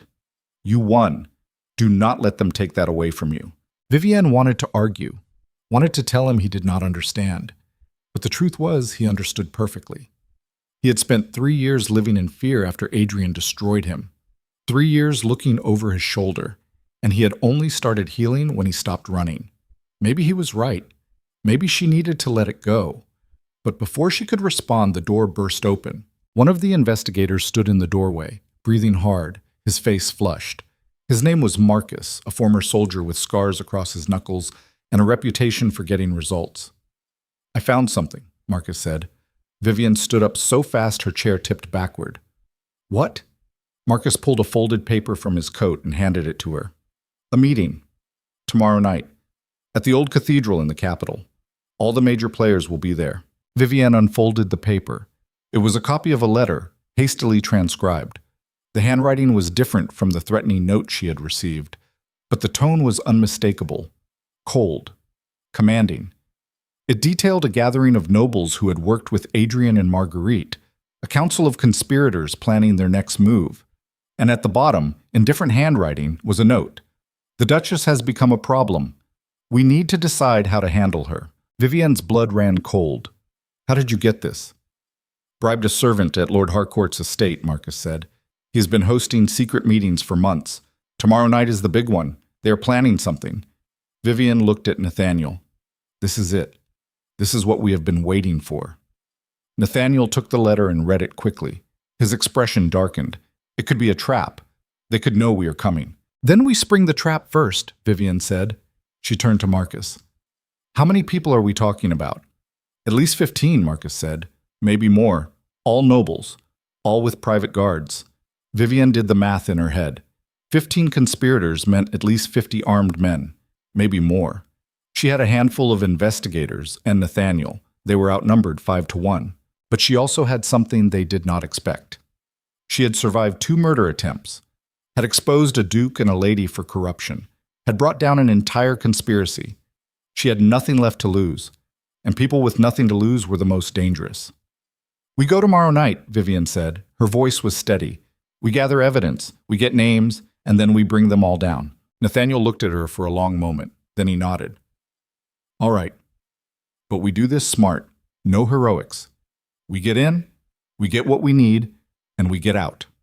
"Agreed," Vivian said, but she was already planning for war. Chad. The old cathedral had been abandoned for decades. The roof had partially collapsed, leaving gaps that let in the rain and snow. The stained glass windows were shattered, the pews rotted, the altar cracked and stained. It was the perfect place for people who wanted to meet without being seen. Vivian and her group arrived 2 hours before the meeting was scheduled to start.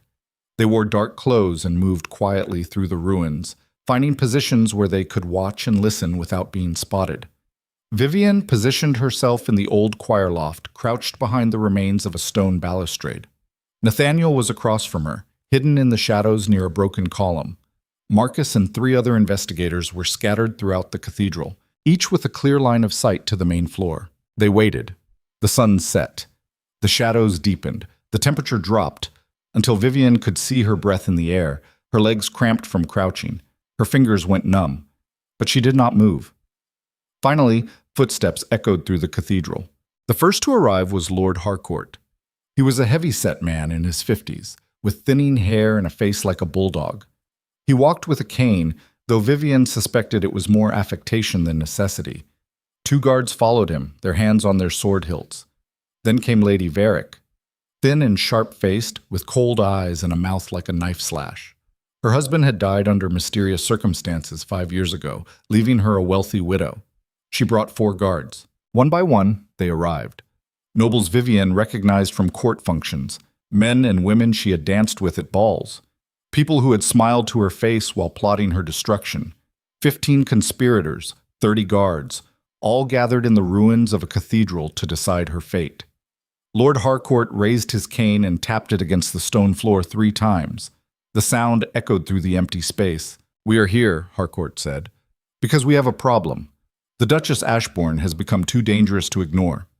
She has already destroyed Adrian and Marguerite. If we do not act, we will be next." "She has no proof against us," Lady Varick said. Her voice was sharp and nasal. "Without Marguerite, there is no connection." "She is looking for proof," another noble said. "Lord Pemberton, a thin man with nervous hands. She has hired investigators. They have been asking questions. It is only a matter of time before they find something." "Then we make sure they do not find anything," Harcourt said. "We eliminate the investigators, we eliminate the Duchess, and we make it look like an accident." Vivian felt rage boil up inside her. They were talking about murdering her like she was a piece of furniture that needed to be removed. Like she was nothing. "How do you propose we do that?" Varick asked. "She survived poison, survived a knife attack. She is not easy to kill." "Everyone is easy to kill if you are willing to be bold enough," Harcourt said. He looked around the circle. "We stage a fire at her estate. No survivors, no witnesses, just a tragic accident." "And what about the investigators?" Pemberton asked. "We handle them separately," Harcourt said. "One at a time. Quietly. By the time anyone realizes they are missing, the Duchess will already be dead." The group murmured agreement. Plans were made. Details were discussed. Vivian listened to every word, her hands clenched so tight her nails drew blood from her palms. They were going to kill her, kill Nathaniel, kill everyone at her estate. Also, they could protect their wealth and their reputations. She wanted to stand up and scream at them, wanted to tell them she had heard every word, wanted to watch their faces as the royal guards dragged them away in chains. But she waited, because screaming would not stop them. Evidence would, and she was getting exactly what she needed. The meeting lasted 2 hours. By the end, every conspirator had implicated themselves. They discussed previous crimes, argued about how to divide Adrian's remaining assets, complained about how Marguerite's arrest had complicated their operations. It was more than enough to convict them all. When the meeting finally ended and the conspirators dispersed into the night, Vivian and her group remained hidden until the cathedral was empty. Then they climbed down from their positions and gathered on the main floor. "Did you get all of that?" Vivian asked. Marcus held up a notebook. "Every word." He looked grim. "They are planning to burn your estate. Tomorrow night." "Then we have less time than I thought," Vivian said. She turned to Nathaniel. "We need to move fast. Get this information to Magistrate Calloway before they have a chance to act." Nathaniel nodded. "I will ride tonight." He paused. "What about you?" "I'm going to make sure the estate is protected," Vivian said. "If they come for me, I want to be ready." "They will come with an army," Nathaniel said. "You cannot fight them alone." "I am not planning to fight," Vivian said. "I am planning to survive long enough for the guards to arrive." "That is suicide," Marcus said flatly. "Maybe," Vivian said, "but it is my choice to make." Nathaniel grabbed her arm. "I am not leaving you alone." Vivian met his eyes. "Yes, you are. Because if something happens to me, you need to be alive to make sure they pay for it." She touched his face gently. "Please, let me do this my way." Nathaniel looked like he wanted to argue, but finally he nodded. "All right, but if you die, I am going to be furious." Vivian smiled despite everything. Noted. Masit. The ride back to the estate was the longest of Vivian's life. Every shadow looked like an assassin. Every sound made her hand go to the knife at her thigh. But she made it home without incident. The estate was quiet when she arrived. The servants were asleep. The grounds were dark, except for a few lanterns burning near the main entrance. It looked peaceful. Vivian knew it would not stay that way. She woke the servants and told them to pack essentials and leave immediately. Most of them did not ask questions. They had learned to trust their mistress. They gathered their belongings and fled into the night, heading for the village where they could find shelter. By dawn, the estate was empty, except for Vivian. She walked through the rooms one last time. This place had been her refuge, her sanctuary, the first home that had truly felt like hers. And tonight, it would burn. But she would not burn with it. She spent the day preparing. She soaked cloths in water and placed them over the windows. She moved anything valuable into the cellar. She barricaded the doors from the inside and left escape routes through the back of the house. She filled buckets with water and placed them strategically throughout the main rooms. And then she waited. Night fell. The house settled into silence. Vivian sat in the drawing room with a loaded pistol in her lap and her knife within easy reach. She did not light any candles, did not make any noise, just sat in the darkness and waited for them to come. They arrived at midnight. Vivian heard them before she saw them. The sound of hoofbeats, the jingle of harnesses, the low murmur of voices giving orders. She moved to the window and peered through a gap in the curtains. At least 20 men, all armed, all moving with military precision. They surrounded the house, cutting off every exit. 2 of them carried torches. 3 more carried what looked like oil barrels. They were not taking chances. They were going to burn the house to the ground with her inside. Vivian felt her heartbeat slow, felt the fear drain away and leave something cold and sharp in its place. She had spent her entire life being afraid of her husband, afraid of poison, afraid of dying quietly in her sleep. But she was not afraid anymore, because fear only mattered when you cared about staying alive. And Vivian had already accepted that she might not survive the night.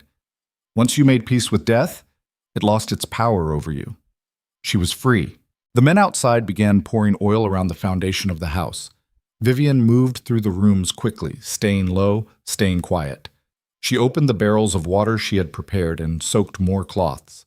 She opened windows on the second floor to let in air. She checked her escape routes one last time. Then she went back to the drawing room and waited. The fire started on the east side of the house. Vivian smelled the smoke before she saw the flames. It spread quickly, licking up the walls, devouring the oil-soaked wood. Within minutes, the entire east wing was engulfed. The men outside watched, waiting to make sure no one escaped, waiting to confirm their target was dead. Vivian counted to 60. Then she lit a lantern and carried it to the front window. She stood there, silhouetted in the light, and let them see her. Shouts erupted outside. Panic. Confusion. She was not supposed to be visible. Was supposed to be trapped and dying somewhere in the smoke and flames. One of the men raised a crossbow and fired. The bolt shattered the window and buried itself in the wall behind Vivian. She dropped the lantern and rolled away as more bolts followed. Glass exploded, wood splintered, but she was already moving, already gone. She ran through the house, staying ahead of the flames. The smoke was thick now, choking. Her eyes watered, her lungs burned. But she knew every hallway, every room, every turn. She made it to the servants' staircase and descended into the cellar. The cellar had a tunnel, an old smuggler's route from decades ago that led out to the woods behind the estate. Vivian had discovered it weeks ago while exploring. She had kept it secret, saved it for exactly this moment. She ran through the tunnel, her hands scraping against rough stone, her breath coming in ragged gasps. Behind her, the house groaned and collapsed in on itself. Flames lit up the night sky. The heat was unbearable even this far underground. But she kept running. The tunnel ended in a thicket of brambles. Vivian tore through them, ignoring the thorns that ripped her clothes and cut her skin. She emerged into the forest and kept running, putting distance between herself and the burning estate. She ran until her legs gave out, until she collapsed against a tree, gasping for air, her body shaking. The estate was a pillar of fire behind her, visible even through the trees. Everything she owned, everything she had built, gone. But she was alive, and that was enough. Come on. She made it to the village by dawn.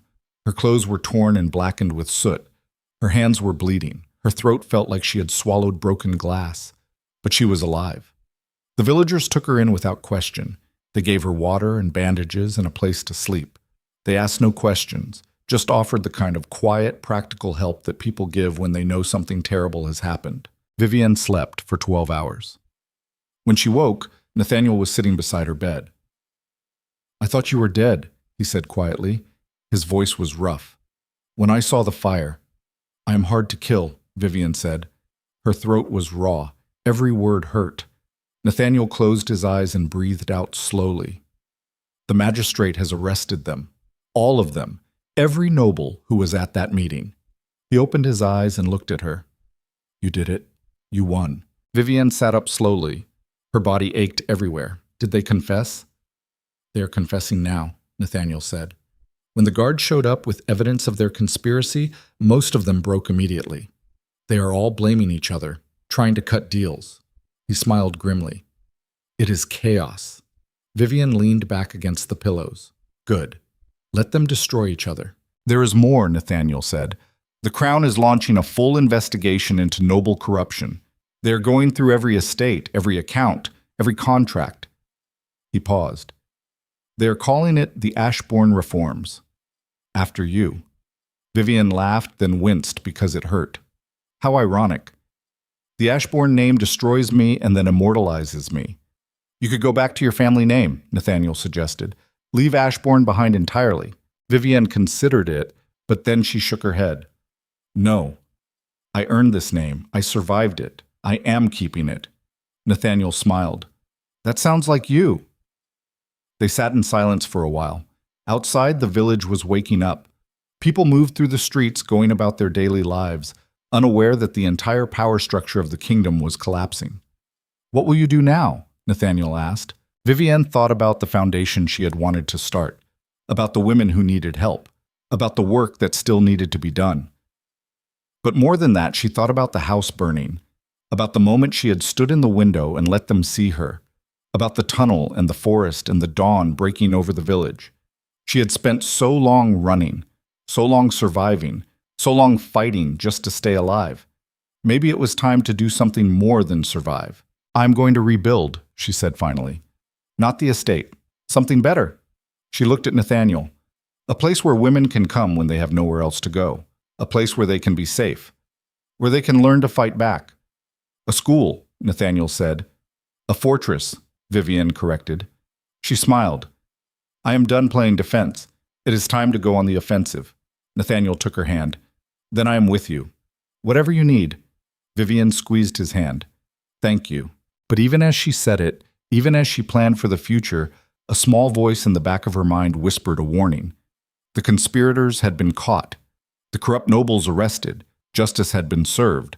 But power abhors a vacuum, and there were always more players, more schemes, more people willing to do terrible things to protect their wealth and status. The game was not over. It was just beginning. Boam. 3 days later, Vivienne stood in the ruins of her estate. The fire had consumed everything. Only the stone walls remained, blackened and broken. The roof had collapsed. The gardens were ash. It looked like a graveyard.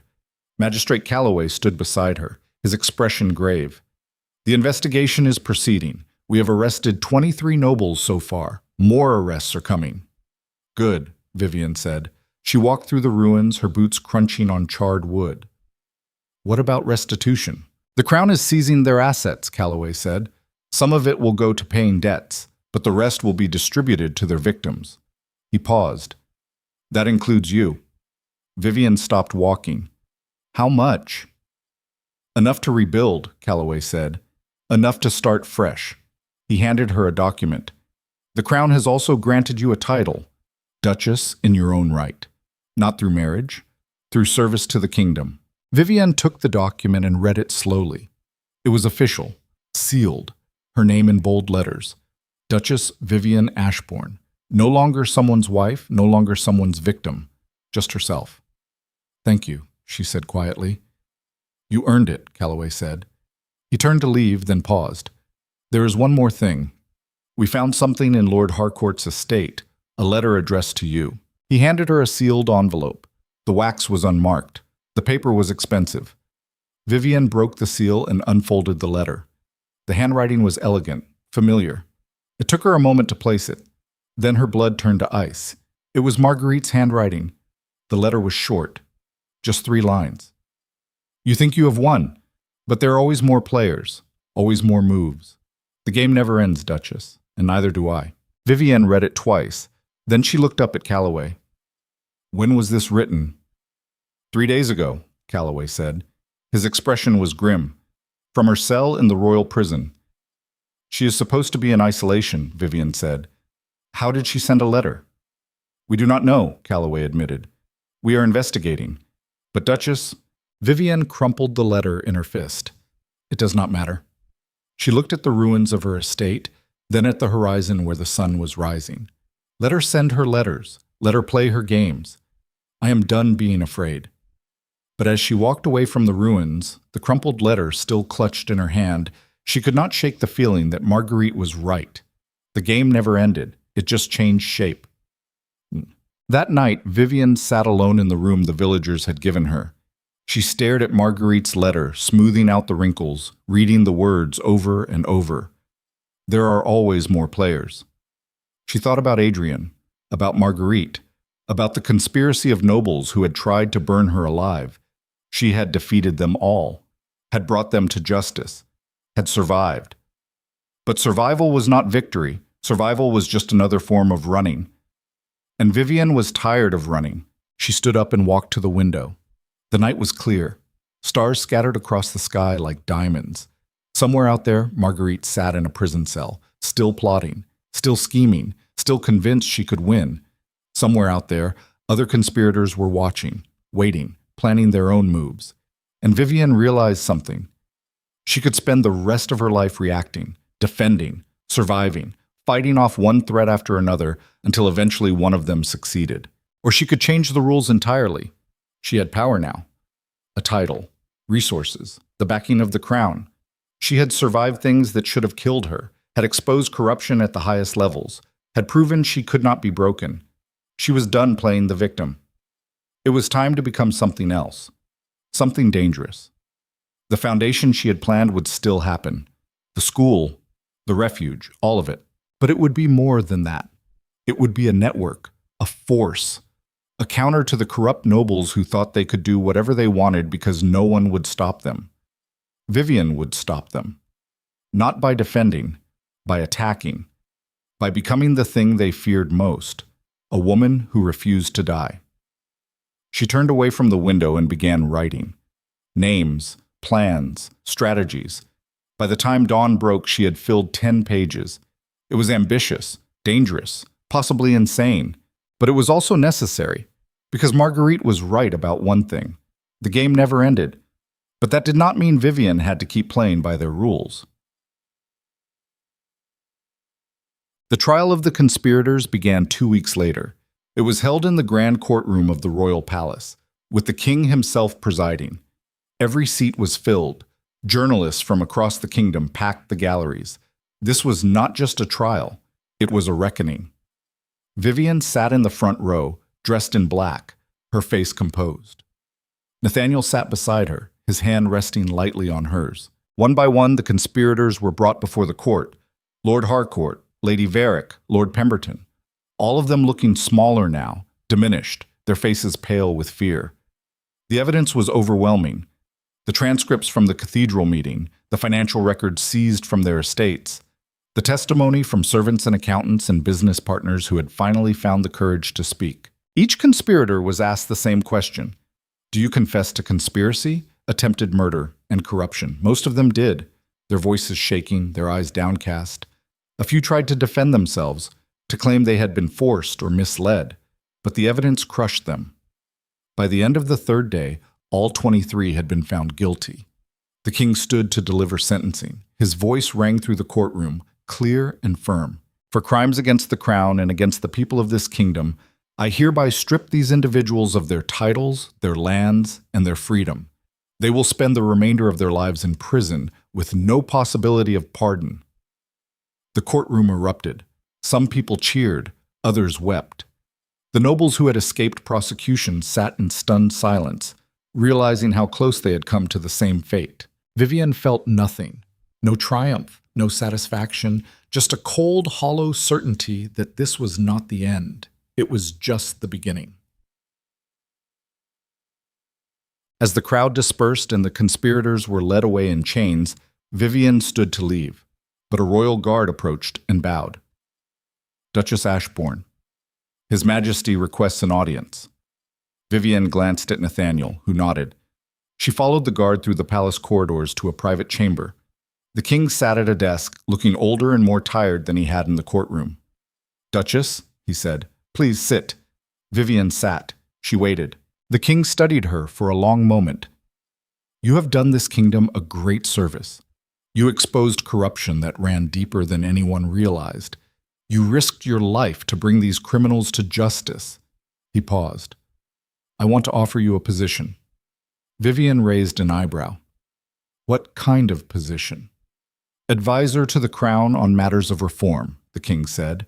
"You understand the rot in our system better than anyone. Help me cut it out.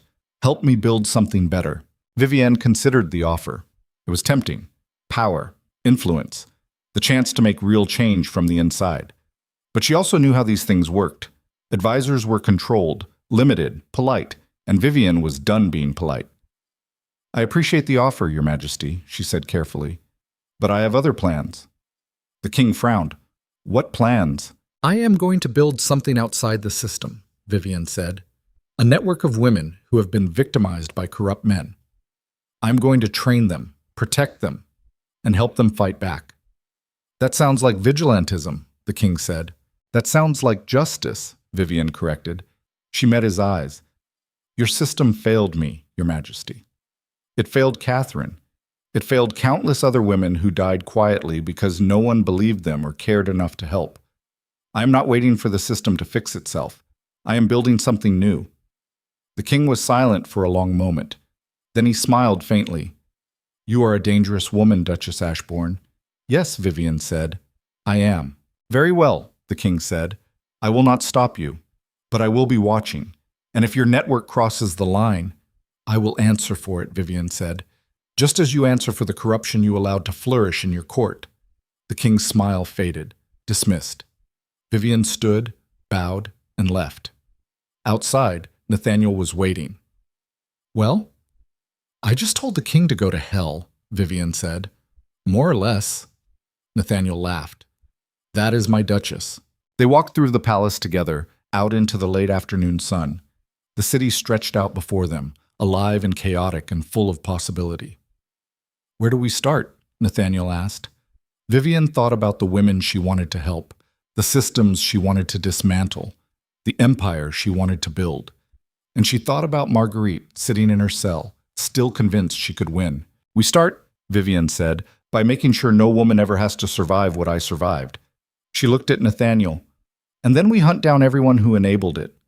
"That is going to make us a lot of enemies," Nathaniel said. "Good," Vivian said.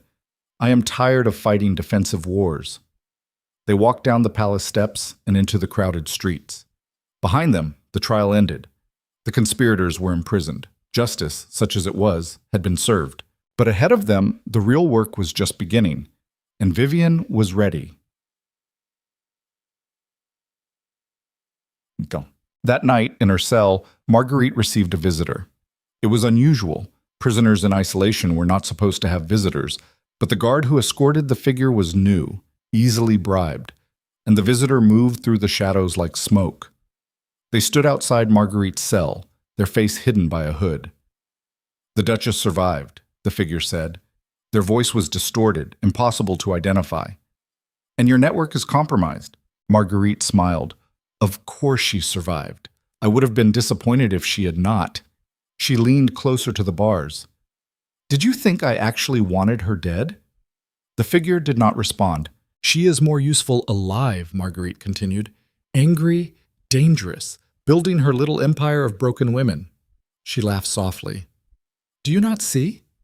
She is doing exactly what I need her to do. She is consolidating power, making enemies, becoming a target so big that eventually someone will have to take her down." "And you think that someone will be you," the figure said. "I think that someone will create an opportunity," Marguerite said. "And when they do, I will be ready." She tilted her head. After all, I have nothing but time. And the Duchess, for all her strength, is still playing by the rules, still trying to be the hero. And heroes always fall, the figure said. Exactly, Marguerite said. She leaned back against the cold stone wall of her cell. Tell the others to be patient. Let her build her network. Let her make her enemies. And when the time is right, we strike. The figure nodded once and disappeared into the shadows. Marguerite sat alone in her cell, smiling in the darkness. The game was not over. It had only just begun. 6 months after the trial, Vivienne stood in the courtyard of what would become her fortress. The property had once been a monastery, abandoned for decades and left to crumble into the hills. Stone walls still stood, thick and weathered. The main hall had lost its roof, but the bones were solid. The ground sprawled across 10 acres, isolated enough for privacy, but close enough to the capital that help could arrive if needed. It was perfect. Workers swarmed the site like ants, rebuilding walls and clearing debris. Carpenters framed new structures. Masons repaired the old stone. The sound of hammers and saws filled the air, a rhythm of creation that felt like hope taking physical form. Nathaniel appeared at her elbow, wiping sweat from his forehead. The eastern wing is almost finished.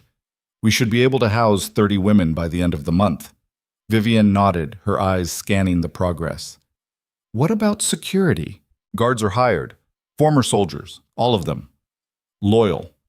Nathaniel paused. We also have 6 instructors ready to start training. Combat, law, finances, medicine. Everything a woman needs to survive on her own. Good, Vivienne said. She turned to face him. This has to work, Nathaniel. If it fails, it will not fail, Nathaniel said firmly. You have put too much of yourself into it. He smiled slightly. Besides, you do not know how to fail anymore. Vivienne wanted to believe him, but doubt was a constant companion these days. She had money now, seized from the conspirators and granted by the crown. She had resources and connections and a title that carried weight. But she also had enemies, people who saw her foundation as a threat, people who whispered that she was overstepping, that she was dangerous, that she needed to be stopped. Let them whisper, let them plot. She had survived worse. A carriage appeared on the road leading to the property. Vivienne watched it approach, her hand instinctively going to the knife she still carried at her thigh. Old habits died hard. The carriage stopped in the courtyard and a woman stepped out. She was young, maybe 25, with dark hair and frightened eyes. She carried a small bag and moved like someone who expected to be struck at any moment. Vivienne walked over slowly, keeping her movements gentle and unthreatening. You are Eleanor. The woman nodded. Yes, Duchess. I received your letter. She swallowed hard. I did not know where else to go. You are safe here, Vivienne said. She gestured toward the main building. Come, let me show you around. Eleanor followed hesitantly. Vivienne led her through the reconstructed halls, explaining the layout, the rules, the resources available. Eleanor listened with wide eyes, occasionally touching the walls as if to confirm they were real. When they reached the dormitory, Eleanor finally spoke. Why are you doing this? Her voice was barely a whisper. Why help people like me? Vivienne thought about Adrian's hands around her throat, about the poison that had nearly killed her, about the months of fear and pain and helplessness, about all the women who had not survived. Because no one helped me, Vivienne said quietly, and I do not want anyone else to go through what I did. She met Eleanor's eyes. You are not alone anymore. Eleanor's face crumpled. She covered her mouth with her hand, trying to hold back tears. Vivienne reached out and touched her shoulder gently. It is all right. You can cry here. You can scream if you want. You can be as angry or as broken as you need to be. This is your space now. Eleanor broke. She sank to the floor and sobbed, great heaving gasps that came from somewhere deep and wounded. Vivienne sat down beside her and waited. She did not try to comfort or console.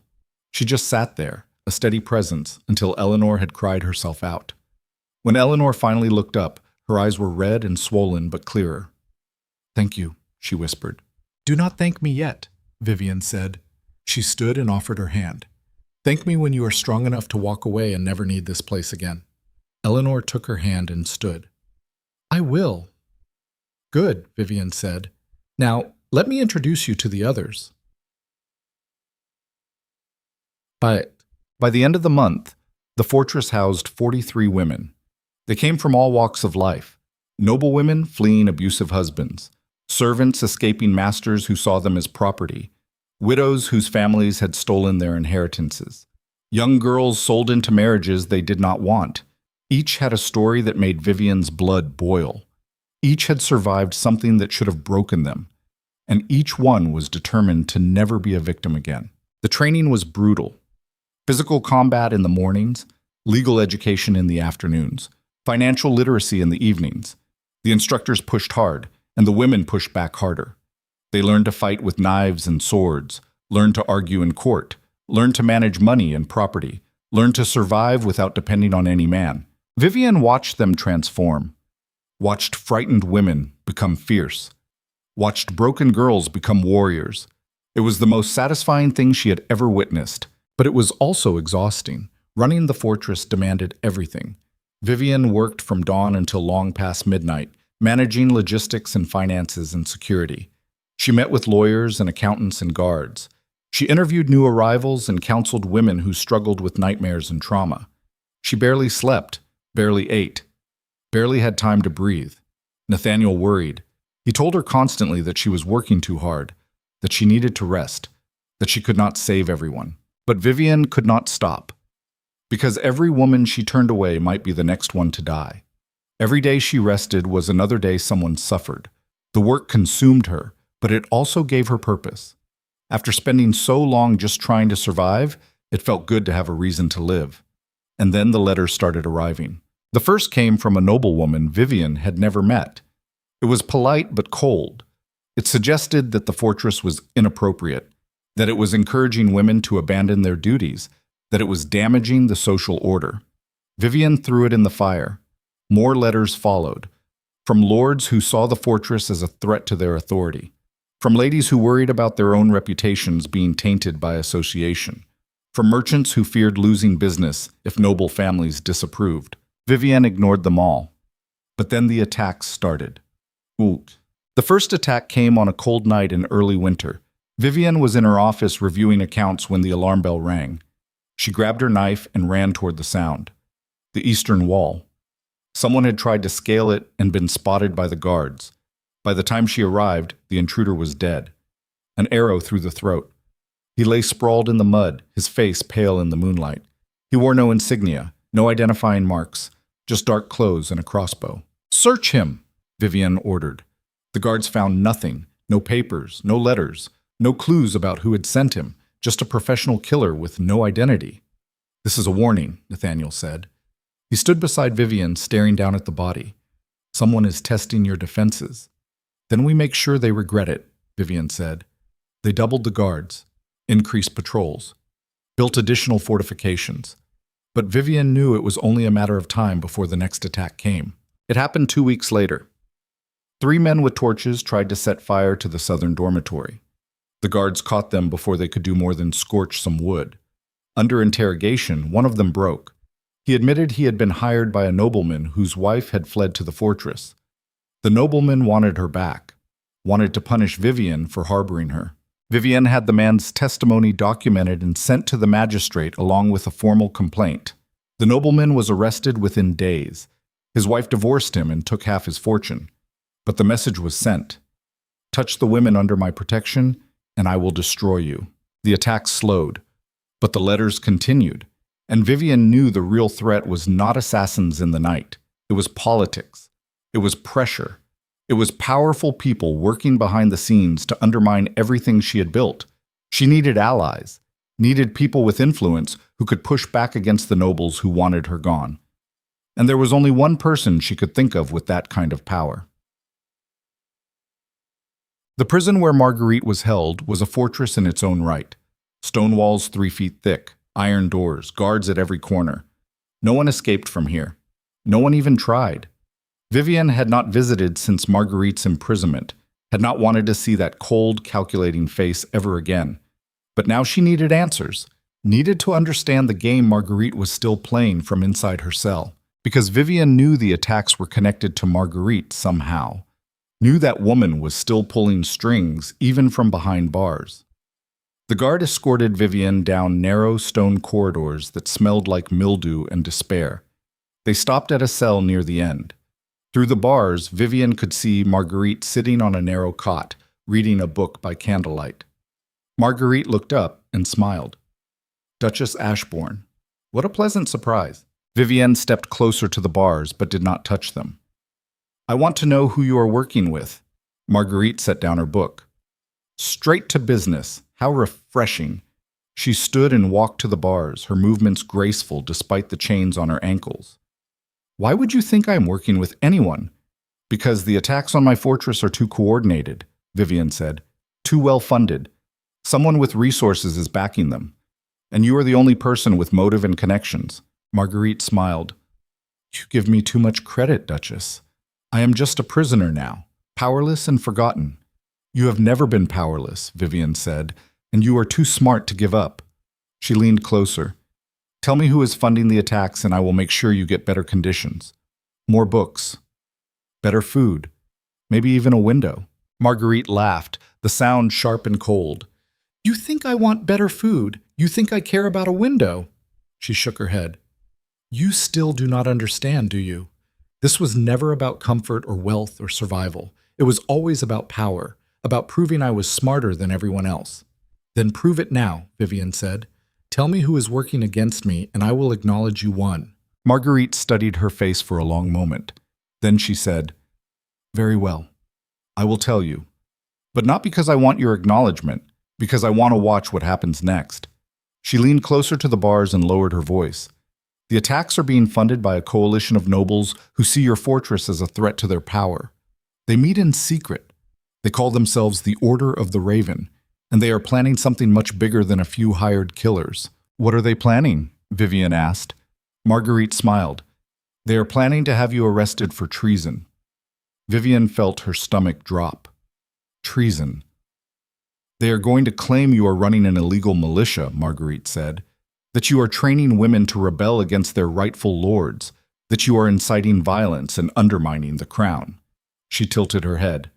And they have enough influence to make it stick. Vivienne stared at her. Why are you telling me this? Because I want to see if you are smart enough to survive it, Marguerite said. You survived Adrian. You survived me. But can you survive a coalition of the most powerful nobles in the kingdom? She stepped back from the bars. That is the real game, Duchess, and I cannot wait to see how it ends. Vivienne turned and walked away without another word. Her mind was already racing, already planning. If Marguerite was telling the truth, she had days at most before the accusations came. Days to prepare a defense, days to protect the women under her care, days to decide whether she was willing to risk everything for what she had built. Basic. Vivienne called an emergency meeting with her advisors that night. Nathaniel, the head guard, the lead instructors, and a lawyer Vivienne had hired to handle legal challenges. They gathered in the main hall, their faces grim in the candlelight. Vivienne laid out everything Marguerite had told her. The Order of the Raven. The plan to accuse her of treason. The timeline. When she finished, the room was silent. Finally, the lawyer spoke. If they bring charges, you will have to answer them in court. And with enough noble backing, they could make this very difficult. Can we fight it? Vivienne asked. The lawyer hesitated. Legally, yes. Your foundation operates within the law, but if they frame it as a militia, if they claim you are training women to attack their husbands, it becomes much harder to defend. Then we do not let them frame it that way, Nathaniel said. We control the narrative. We tell everyone exactly what this place is before they can twist it into something else. How? Vivienne asked. We go public, Nathaniel said. We invite journalists. We show them what you have built. We let the women here tell their stories. He leaned forward. Once people understand what this place really is, it will be much harder for nobles to paint you as a traitor. The head guard frowned. That will make you more vulnerable, more visible.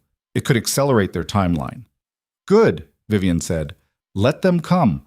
Let them try to arrest me in front of journalists and witnesses. She looked around the table. We have nothing to hide. Everything we are doing here is legal and necessary. If they want to call that treason, let them make their case in the light of day. The lawyer nodded slowly. It is risky, but it might work. Then we do it, Vivienne said. She stood. Send invitations to every major newspaper in the kingdom. Tell them the Duchess Ashbourne is opening her foundation to public scrutiny, and make sure the Order of the Raven knows we are not hiding. Duchess. The journalists arrived 3 days later, 20 of them, representing papers from the capital and beyond. They came with notebooks and skepticism, expecting scandal or corruption or some juicy story about a noblewoman gone rogue.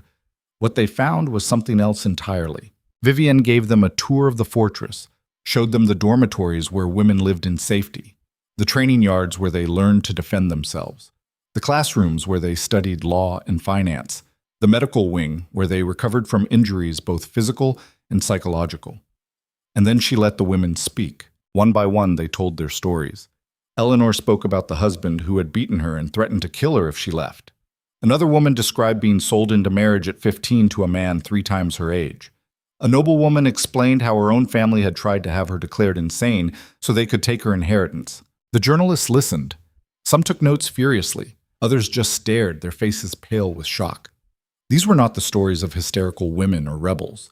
These were stories of survival, of women who had been pushed to the edge and found the strength to fight back. When the tour ended, Vivienne stood before the journalists and spoke. "This is not a militia," she said. Her voice was clear and steady.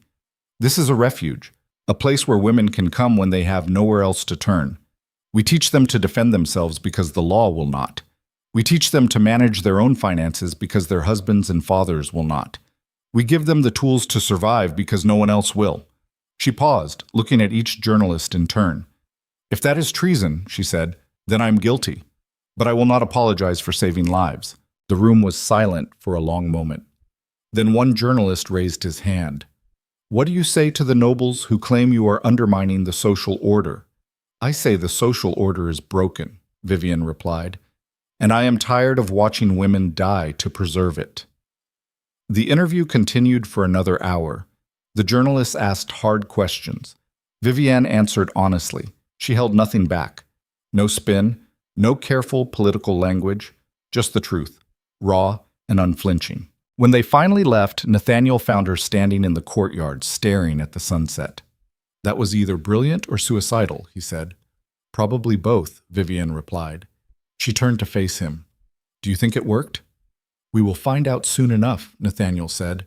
The articles ran 3 days later, and they were devastating, not to Vivienne, to the nobles who opposed her. The journalists had done their research. They had confirmed the women's stories. They had investigated the nobles who had abused them. They had exposed a pattern of corruption and violence that went back decades. And they had framed Vivienne not as a rebel, but as a hero. Public opinion turned overnight. Common people who had never heard of the fortress suddenly supported it.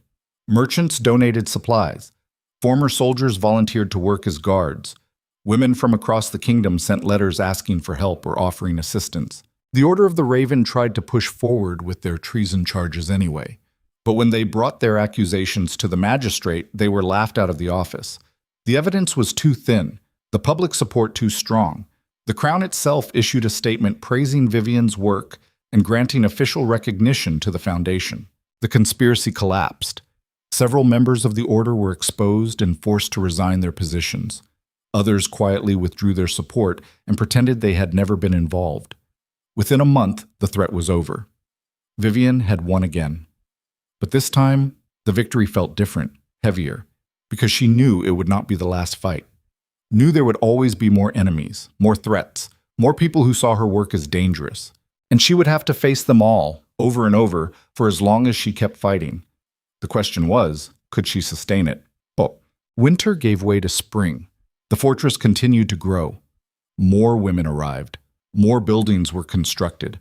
The foundation expanded into a true institution, recognized and supported by the Crown. Vivienne should have felt triumphant, should have felt satisfied, but instead she felt hollow. She had accomplished everything she set out to do, had built a place where women could be safe, had exposed corruption and changed laws, had survived attempts on her life and come out stronger. But she had also lost something along the way, some essential part of herself that had been ground down by the constant fighting, the constant vigilance, the constant awareness that she could never stop, never rest, never let her guard down. She was exhausted in a way that sleep could not fix. Nathaniel noticed, of course. He always noticed. He found her one evening standing on the battlements, staring out at the landscape. The sun was setting, painting the sky in shades of gold and crimson. "You are thinking about leaving," he said quietly. Vivienne did not deny it. "I am thinking I have done all I can here. The foundation is established. It has support. It will continue whether I am here or not."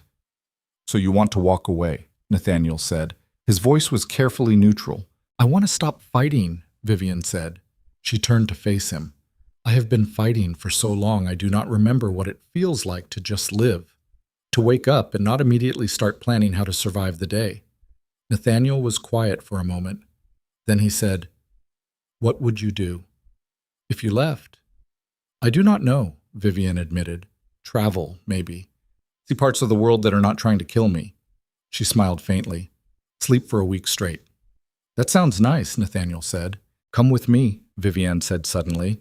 The words surprised her as much as they seemed to surprise him. "Leave this place. Let someone else run it. Just come with me and see what happens." Nathaniel looked at her for a long moment. His expression was unreadable. "Are you asking me as your advisor or as something else?" Vivienne took a breath. "As something else." The words hung in the air between them. All the unspoken feelings, all the moments they had shared, all the battles they had fought side by side. Nathaniel stepped closer and took her hand. "I have been waiting a long time to hear you say that." "Is that a yes?" Vivienne asked. "That is a yes," Nathaniel said. He smiled. "Where do you want to go?" "Somewhere warm," Vivienne said. "Somewhere no one knows my name. Somewhere I can just be a person instead of a duchess, or a symbol, or a target." "That sounds perfect," Nathaniel said. They stood together on the battlements as the sun sank below the horizon. And for the first time in years, Vivienne felt something like peace. Leaving was harder than she expected. The women at the fortress protested. They begged her to stay. They told her she was abandoning them. Some cried. Others grew angry. A few accused her of being selfish. Vivienne let them rage, let them grieve, because she understood. She was their protector, their symbol, the person who had saved them when no one else would.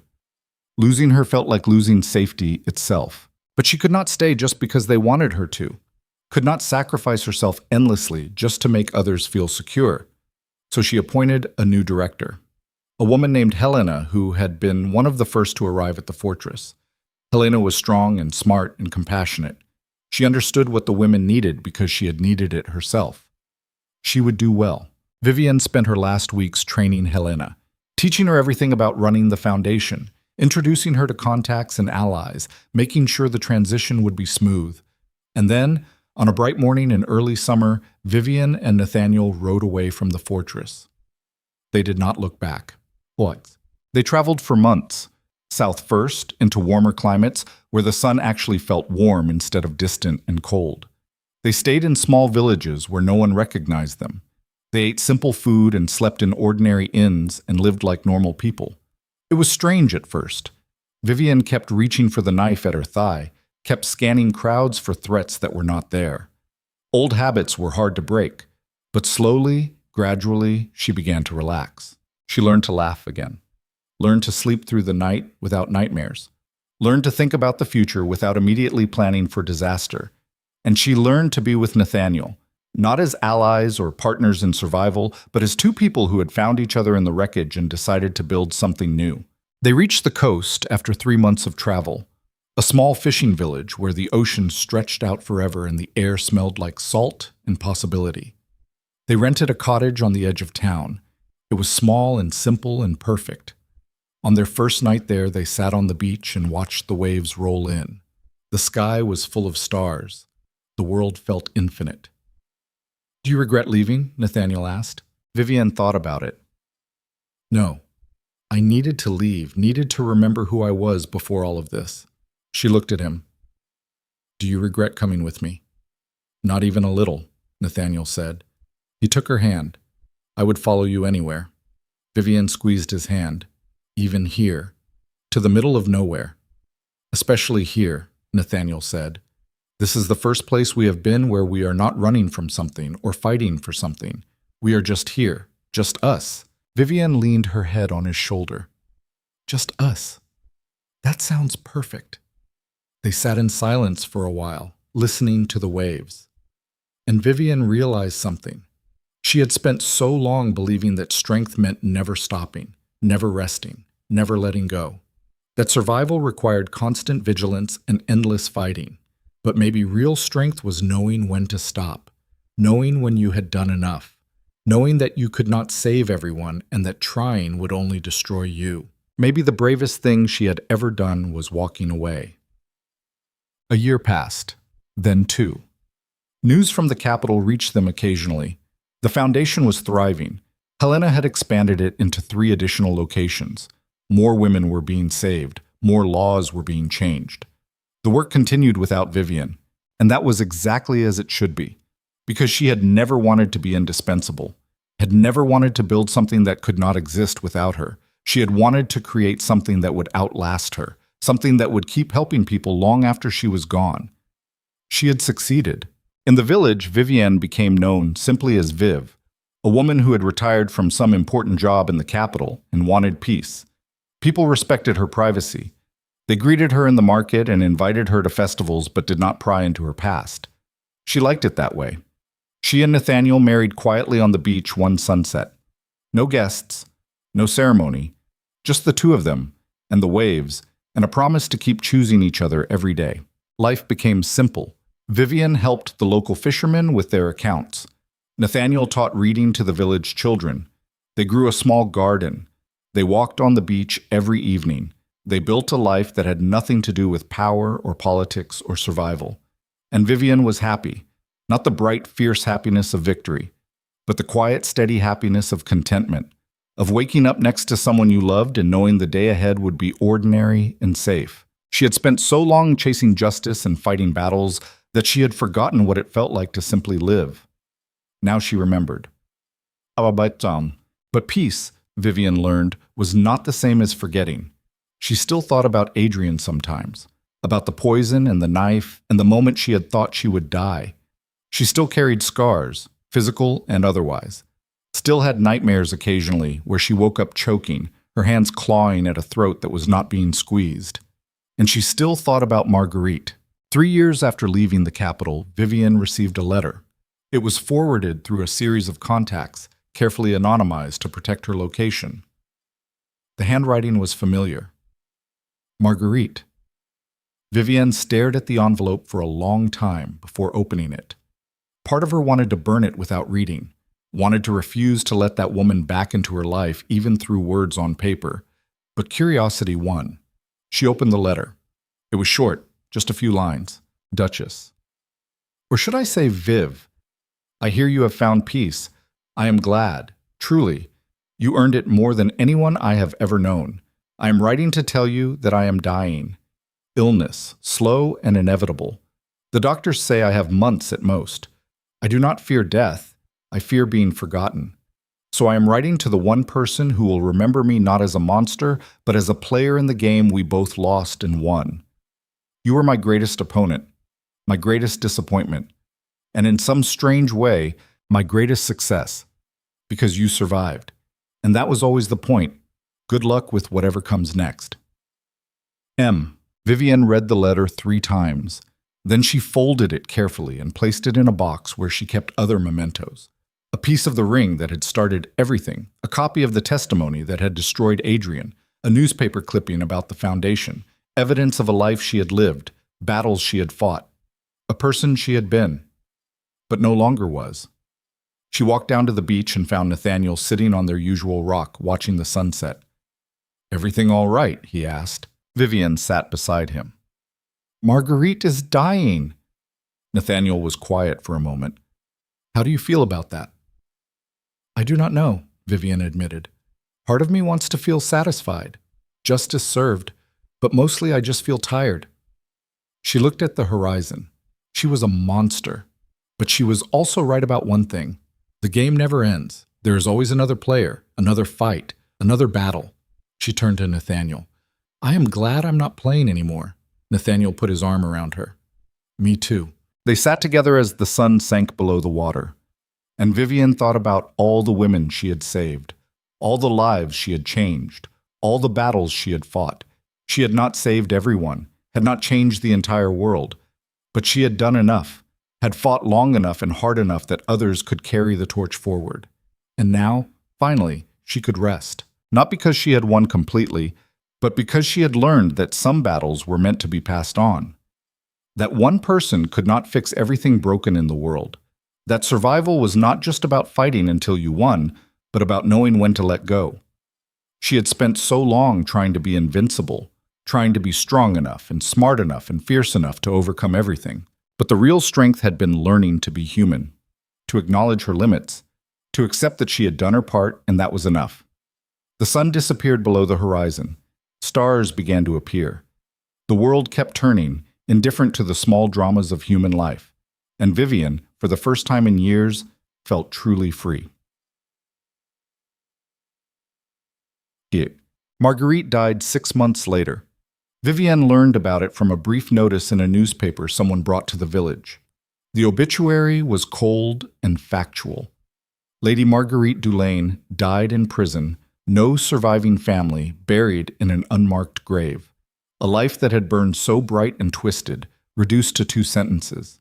Vivienne stood on this beach that evening, holding the newspaper, watching the waves. She thought about saying something, some final words, some acknowledgement of the woman who had shaped so much of her life. But in the end, she said nothing.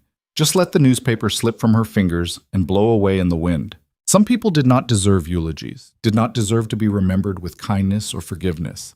They deserved to be forgotten, to fade into history as a cautionary tale, nothing more. Marguerite had wanted to be remembered, had wanted to matter, had wanted to win the game even from beyond the grave. And the greatest victory Vivienne could claim was refusing to give her that. So she turned away from the ocean and walked back to the cottage where Nathaniel was cooking dinner. Back to the life they had built. Back to the simple, ordinary existence that had become more precious than any title or wealth or power. She had been a duchess, a survivor, a warrior, a symbol. But now she was just Viv, a woman who had fought her battles and earned her peace. A woman who had learned that sometimes the bravest thing you could do was choose to live quietly instead of dying heroically. And that was enough. More than enough. It was everything. Years passed. The foundation continued to grow and thrive. The laws Vivienne had fought to change became permanent fixtures of the kingdom. Women gained rights they had never had before. The world shifted, slowly but surely, towards something better. And Vivienne watched from a distance, proud but uninvolved. She sent donations occasionally, wrote letters of encouragement to Helena, but she did not return to the capital, did not step back into that world. She had done her part. Now it was someone else's turn. In the village, she aged gracefully. Gray touched her hair, lines appeared around her eyes.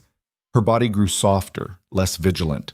The constant tension that had defined her for so long finally, fully released. She taught young girls in the village to read and write and manage accounts, not because she was training them to fight, but because she believed they deserved education, deserved choices, deserved to know they could survive on their own if they needed to.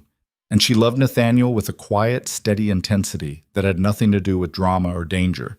They grew old together, argued occasionally, made up always, built a life that was unspectacular and perfect. On a warm evening 30 years after she had first fled Ashbourne Manor, Vivienne sat on the beach with Nathaniel, their hands intertwined, their bodies weary but content. "Do you ever regret it?" Nathaniel asked. "Leaving the foundation. Walking away?"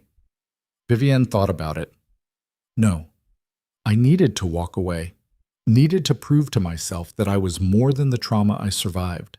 She squeezed his hand. "And I needed to learn how to be happy." "Are you?" Nathaniel asked. "Happy." Vivienne looked at him, at the man who had stood beside her through every battle, who had chosen her not because of her title or her wealth, but because of who she was beneath all of it, who had loved her when she was broken and fierce and still learning how to be whole. "Yes," she said simply. "I am." They sat in comfortable silence as the sun set over the ocean. The waves rolled in and out with the same rhythm they had for millennia. The world kept spinning, life continued. And Vivian, who had once been a duchess trapped in a gilded cage, who had survived poison and betrayal and conspiracy, who had built an empire from nothing and then walked away from it, was finally completely at peace. She had not saved everyone, had not changed the world completely, had not achieved some perfect victory where all the villains were punished and all the victims were healed. But she had survived, had fought, had built something meaningful, and then had chosen to live instead of spending her entire existence preparing to die. And that, she realized, was the greatest victory of all. Not defeating her enemies, not exposing corruption, not even building the foundation, but choosing, after everything, to believe that she deserved happiness, that she was more than her trauma, that she could be soft without being weak, that she could finally, after all the battles and bloodshed and pain, rest. The sun sank below the horizon. Stars appeared. The world darkened into night, and Vivian closed her eyes, leaned her head against Nathaniel's shoulder, and let herself simply be. Not a duchess, not a warrior, not a survivor, just a woman who had lived and fought and loved and learned that sometimes the bravest thing you could do was let yourself be happy. And as the waves whispered against the shore and the stars wheeled overhead in their ancient patterns, Vivian smiled, because she had earned this peace, had paid for it with blood and tears and years of her life. And now, finally, irrevocably, it was hers.